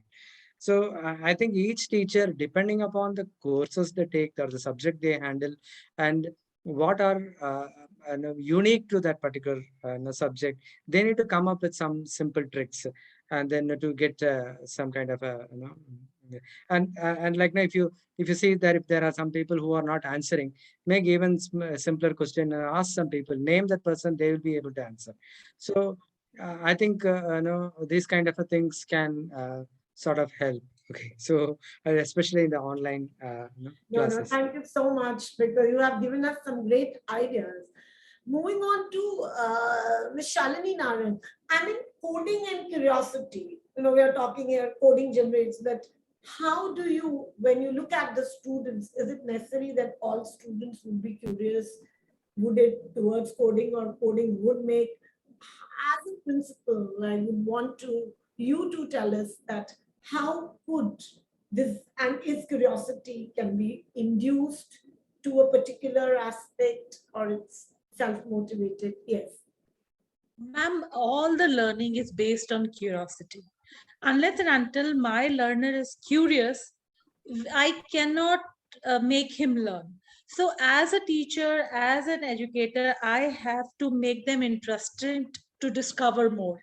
For that, I would have to make them curious. And I believe sometimes the rigid school system or our entire education system kills the curiosity in the child, and the child becomes just lost. Now, if I engage the child, I have to challenge the child. I have to surprise the child, and I have to create a state of suspense. Suppose if as a teacher I'm not able to create a suspense, then I'm not a good teacher. Every day, if the children know my pattern, that how I'm going to come, how I'm going to start teaching, they will know what I am. So for me, it is very important to think. So there comes a day when I have to move ahead of my students. Maybe they can do it better, but I can at least bring in a change to generate curiosity. Now, I give them a problem and they give me steps to do how to solve the problem. And then coding is now a process that using a programming language, I can help them to learn and create curiosity the way maybe a project-based learning. And we all are emotional beings, okay? Empathy, social circle is very important. Even in pandemic, we could survive it because we were having our WhatsApp on. So I believe that it is very important to have all the children together. Like if I give a project which has to have collaborating learning, one child depending on another, and in turn they have their own resources and their content available. The personal qualities which probably an institution or a person can give can bring creativity out of the child, so that curiosity can be related to creativity. Thank This you is so how much, we do it. Shalini ma'am. Moving on to Dr. Poonam, a different perspective to this, not the same one, what Shalini ma'am has already mentioned, something different where you feel. Yeah. Ma'am, I've always felt that a warmer prior to starting your class is always, a way to bring out curiosity in children. First and foremost, it's very important how you approach children in a classroom. Secondly, presently we're talking about coding and technology. So it is very essential for teachers to stay upmarket. There are lots and lots of games, there are lots and lots of fun activities which the teachers can bring to the class to kind of the subject that they're teaching. Things like, if they upgrade themselves on Scratch Junior or official Scratch Junior, these are all creative fun learning ways which can engage children and bring out curiosity to learn what is called as coding or technology or programming. So I feel art integration is also one thing that can bring out a lot of, every child's curiosity to create something new. Art integration like origami is one of the ways to teach coding. Origami goes stepwise, so origami can be one of the ways. Deck cards you have, so it is very important that, you can't bring in curiosity to a classroom unless and until I as a teacher is curious enough to engage my children in that manner. So I need to upgrade myself and be upmarket, take up things from whatever is going around in the world now that we are connected as a, we are a global village. So it's very important to upgrade myself, keep doing things every time which is new, because children don't like the rote way of doing things. Every day you go to a class and you try to engage them. One day a warmer, maybe one day you just carry some cards to the class, and the children get curious about it. So I think it's very important the way I approach my subject in the classroom. That is the way to bring curiosity into the fact. And art integration, yes, Yeah. it does things. Music, it does. You can teach science and music. You can teach science and music. There are many ways that you can do it, unless and until a teacher upgrades herself on that, learns it. Because as we keep saying that, knowledge is not being imparted by teachers. It's a click of a button, our children can do it. So why not? Why not do the flip way? Why not tell the children that, okay, tomorrow you bring in something to the classroom. We're going to, we're going to talk about a fish, how she lives in water. So maybe, as I have been associated with a lot of schools, I've been to schools in Germany, I've been to schools in America, Dubai, and I think the way they approach the subject is very different to the way that we approach. If they're teaching carbon, they will actually bring carbon, they'll bring in coal into the classroom and ask them to hit and then write answers to it. So, curiosity can only be done when I, as a teacher, want to make them curious. Great. Right? Very well Thank you. said. Very well said. Curious teachers would make curious students. Moving on to Ms. Singh, do you really think like schools and society can play a critical role when it comes to enabling technology-induced curiosity? Specifically technology-induced. Here we've been talking about, but the question is to technology-induced curiosity. The student Absolutely. Absolutely. And just one more thing too, like inquiry-based learning is one of the strategies to build curiosity in students. That works really, like especially with thinking routines. It's wonderful. Now coming to the question over here, see, we have to understand that we teach digital natives. These children learn best with technology because they're born with technology. So what the school has to understand is that we now need to create that that space, then environment in the school where everybody is on board. As teachers, we teach how we have been taught. So we bring our experiences into the classes. So it's still a very teacher-directed learning. So keep talking about student-owned learning, student-directed learning, but we cannot move away from that chalk and talk where the teacher stands in front of the class and delivers and moves away. But so the schools have to do this honor and service to the children, where we are using education technology in a big way. And this 1.5 years of pandemic has taught us that we've upscaled ourselves to learning new. We've done courses. We have learned new ways to use assessments technology in the class. We're using Kahoot. We are using Flipgrid. So in that manner, there is a plethora of software and edtech tools that are available. The need now is to upscale. I want to interrupt you here and ask you, can you just help me understand one example? Because when Dr. Poonam Chaubey was saying, she spoke about examples of bringing, charcoal in the class and doing that.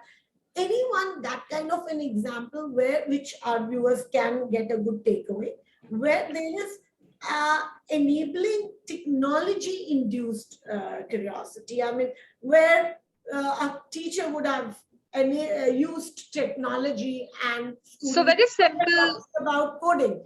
So let's focus on that. Yeah.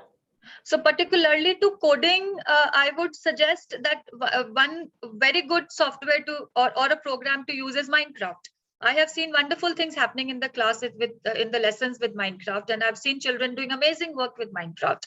And otherwise, Devyani and everybody else, there are the technology. If you're asking for curiosity with technology, it is as simple as a teacher starting a lesson with a video or an audio. Right, that is the most simplistic use of technology and the hook that we talk about as a starter in the class to gain that attention of the students. At the same time, to keep them engaged and keep them motivated. Again, I'll go back to the universal design of learning principles, and then there are so many different tools that we are using in the school at the moment. So one is the teacher use of technology, and the other entire gambit is of the students using technology for their learning. So one is a research, when the children, you give that the inquiry, open the inquiry, and you get the children to find the answers. First of all, the children themselves pose questions, and then they go on the internet, use internet to find the answers, either internet, if you're particularly they're letting the children use technology. Otherwise, they also do it as a collaborative group. And I would like to mention over here the 21st Century Learning Design, again by Microsoft. And that gives you a very clear picture of what is collaboration. What is use of technology? So as a 21st century learning design, there is a rubric, which is the decision-making tree. And you look in that and you see that, okay, I have planned a lesson. And I'm saying that I am using technology and my children are collaborating, but is this technology actually being used in this manner? There are level 5s where you can tick mark that, okay, I'm at level 1, level 2, or at level 5. So is the technology being used as a tool to research, or is the technology being used only as a hardware where the children are using just the device? So that's the difference. Thank you so much. Thank you so much. I want to very quickly jump to Ms. Sonia Vatna, and because I will not leave till I get an example of technology-induced curiosity, because I still need to get that one satiating answer. And I'm sure Sonia is going to explain us the way she explained that cycle, digital cycle, something which has a good takeaway for all the principals, for all the viewers, where in a real sense, technology-induced curiosity could be used. Yes. So, ma'am, there are 2 hacks that works in our school. So if we do interdisciplinary, subject approach, for example, I know that mathematics sir is doing parameters and area, and I am doing MIT App Inventor as a computer science teacher. So we come together and we say, in tomorrow's class, we are going to develop an app which will have some sort of artificial intelligence where you will put just a select the shape, and the app will help you find the area and perimeter. And the children will code for that. So you create excitement. Don't miss tomorrow's computer class, because we are going to surprise maths sir. He has just taught you the formula, and we are going to make an app which will accept the name of the shape, the sides, and it will give the area and perimeter, other requisite things. So you are actually clubbing, you are exciting children that they themselves are creating an app to solve one problem. Second way is, for example, that, children are doing expert systems in economics or in, computer science or in information technology. Then you tell children tomorrow's class will have a surprise. So we will have a quick recipe to make a chatbot. So, come and we will code it. And then you give a little link to them for flip teaching.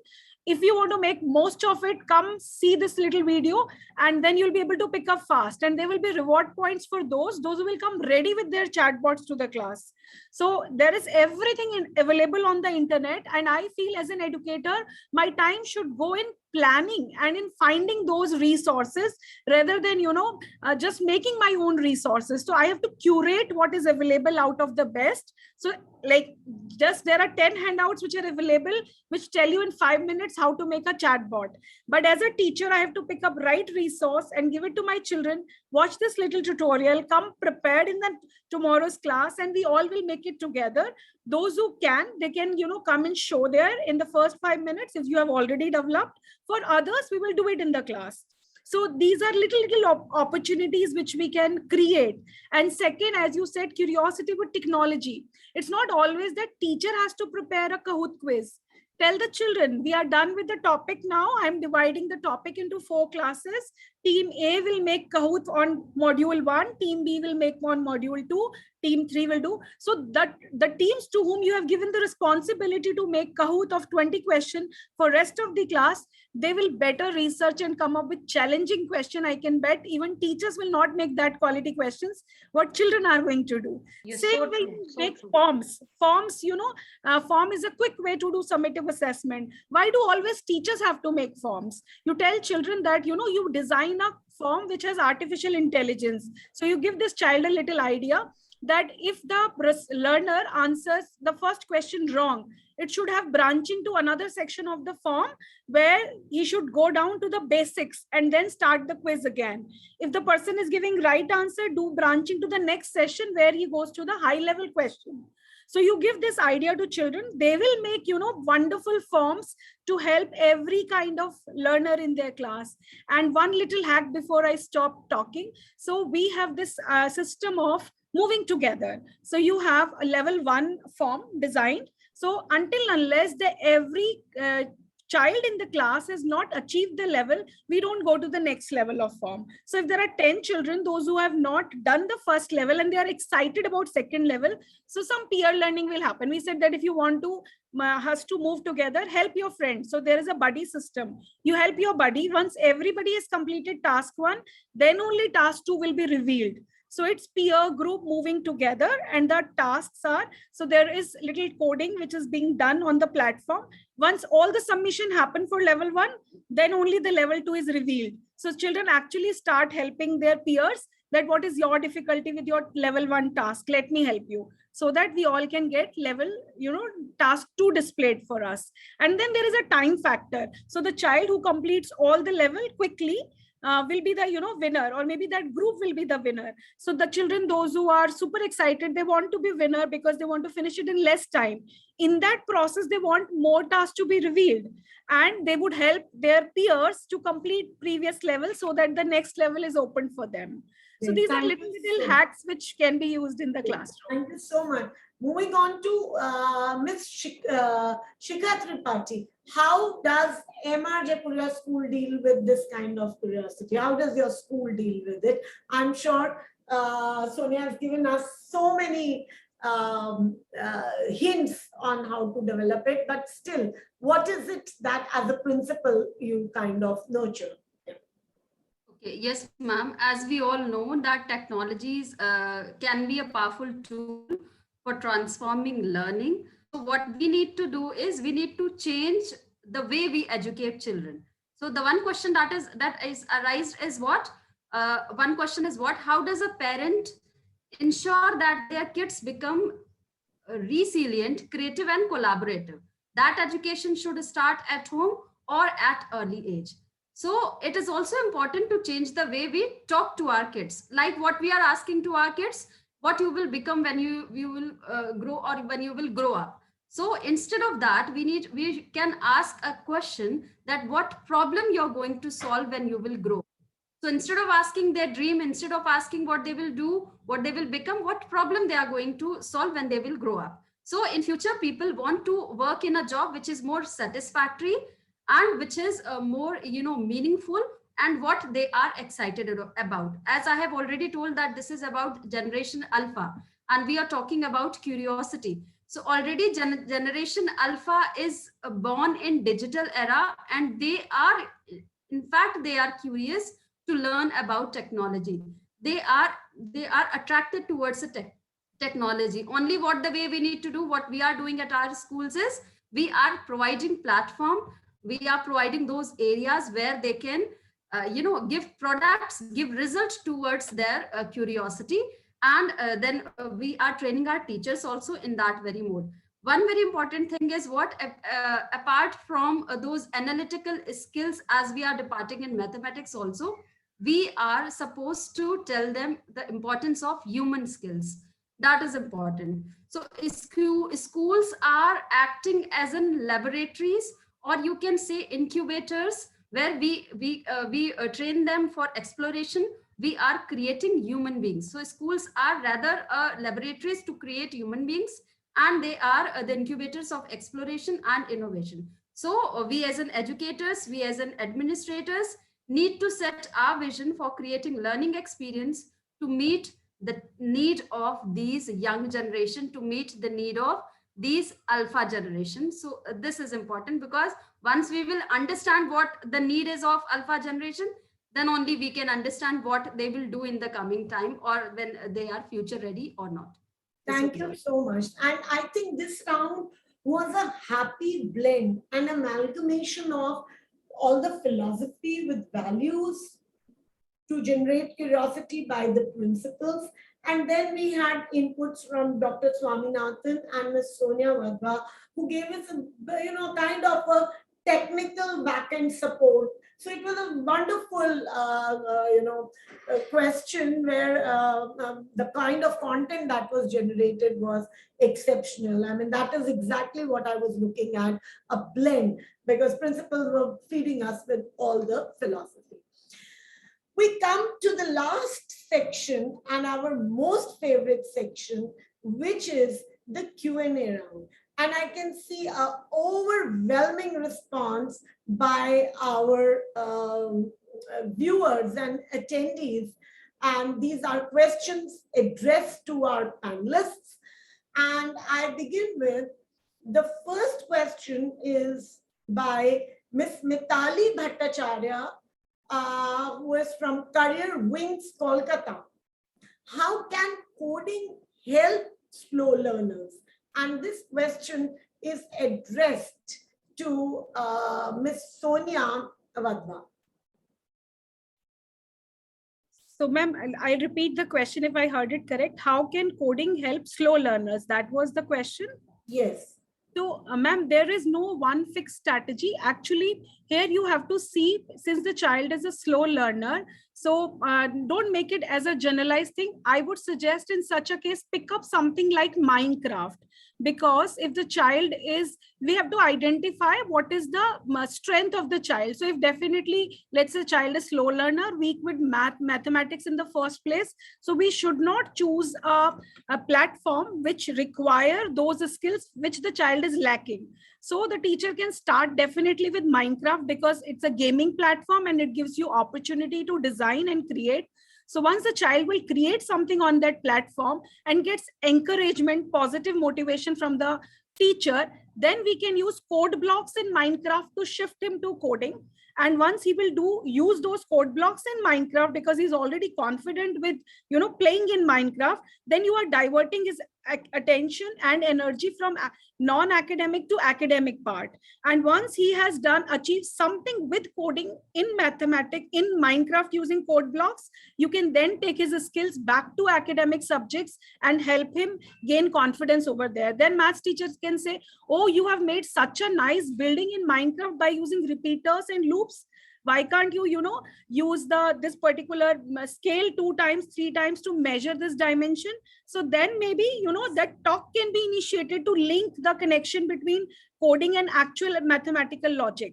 But in the first place, the teacher has to choose right platform to introduce concept or coding to the child, not directly going to Python or something, rather taking that derived through Minecraft. Right. Thank you so much. And I'm sure that also means that somewhere the assessment patterns of these subjects also will have to change. Am I right, yes. Sonia? Yes, absolutely. Now, my next question addressed to Ms. Shalini Naran. This question is from Farzana Parveen, the Oxford School, Collegiate. To what extent is it right that technology or online platforms are dwarfing the language skills of our young generation? Farzana, I would like to say thank you for the question, but whatever is here to stay, even the corona. It's not going anywhere. The idea is that language skills or any other skills cannot be done away with. Even if I am into using tools or I am using any sort of technology, I have to explain myself. Like, how do you conduct an interview?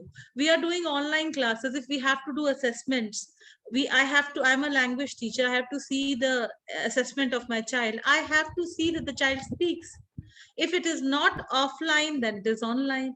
So I don't think any skill set which we have is to be done away with. We have to explain our concepts. Tomorrow, if some child of our school is going to go for a job, what is the criteria? A personal interview, and there you have to speak. The only thing is this, in 2 years, we have faced the children have lost interest in because school is mandatory for use of language, learning more skills. So we have seen there's a little lesser interest in writing and speaking and other set of skills. So as educators, it is our duty to find innovations. Okay, we have to keep that curiosity on, that how important speaking is, how important writing is. And that is when we started using Padlet and giving them competitions for writing and their spoken ability. So we have to keep the learning going on. So I'm sure, Farzana, you're clear with your question, with the answer. And yes, I think somewhere online teaching and these digital platforms are somewhere compromising on the language skills of the students, which the kind of language command which we had somewhere with the new language codes that coming up, they are using Moodles. Another question is, what is a good platform to explore coding? This question is addressed to Ms. Sonia Vadma, and this question is from Pooja Sachdeva, Pathways World School, Gurgaon. So I think you are the best to address this question. Yes. Thank you, Pooja, for that question. So the tool has to be age specific. For example, we can start in KG1 and KG2 with Tinker or Junior Scratch. Then moving on, we can use Scratch. Then we can come to MIT App Inventor. Grade 3, 4, 5 is the right place when the children can be, asked to take their coding skills to the next level using Scratch. Using MIT App Inventor, and then class 6, 7, we can start with scripting languages like Python, HTML, website designing using web authoring language like HTML. Senior school, definitely we can look up to C++ or Java. That's and we are bound by the syllabus that are prescribed to us by the boards that we follow. So it's a challenge game of between 1 to 8. And we can do some unplugged CS activities using code.org and different platforms in, junior KG and senior KG.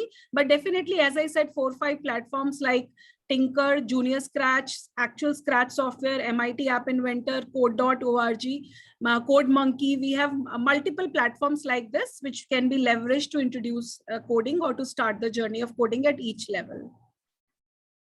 I hope this must be clear, Ms. Pooja. The next question, how to instill coding lessons organically? And I would request Dr. Swaminathan to address that. The question is from Samantika Roy, Birla High School, Mukundapur. Here is what I feel. The thing is, see, we have to incentivize coding.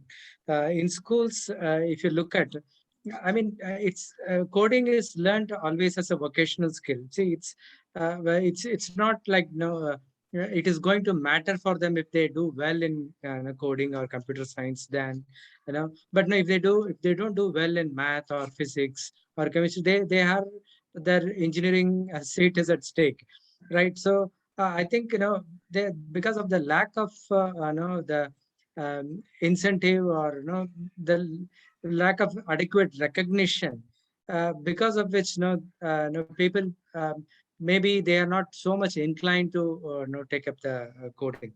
So I feel somehow that some changes has to be done so that see, I will tell you one clear example.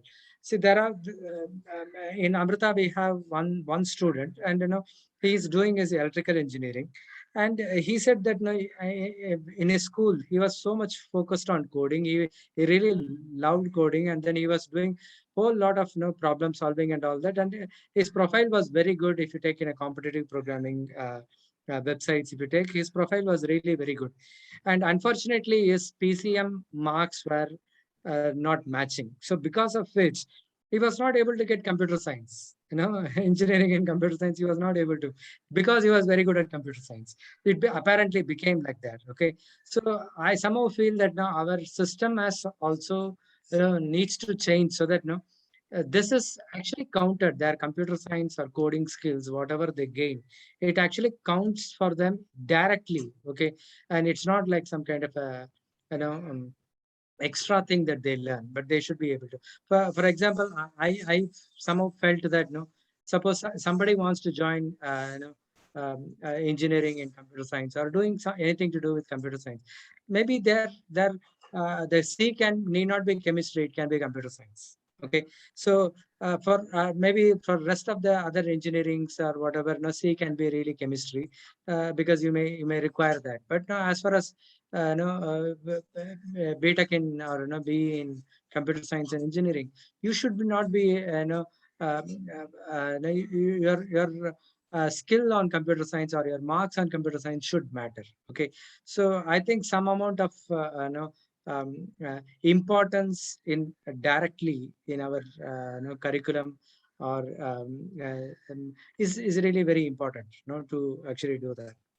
Thank you so much. Thank you. I'm sure our viewer would have got the answer.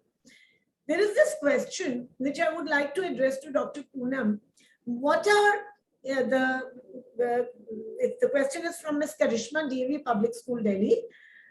And she writes, what are its uses in the teaching line?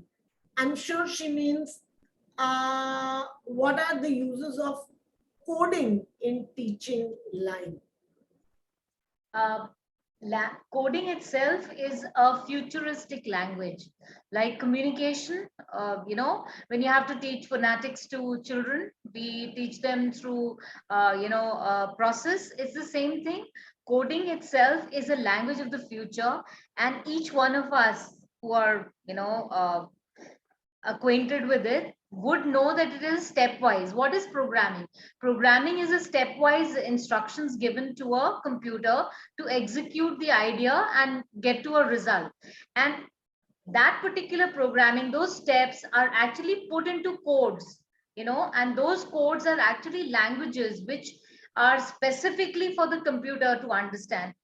Any language can't be understood by a computer, so the code has to be understood, and that is what is coding. So what is the question, ma'am? Why coding? Yeah, the question is that how is coding helpful in teaching line? Coding is helpful in the teaching line because there were so many advantages.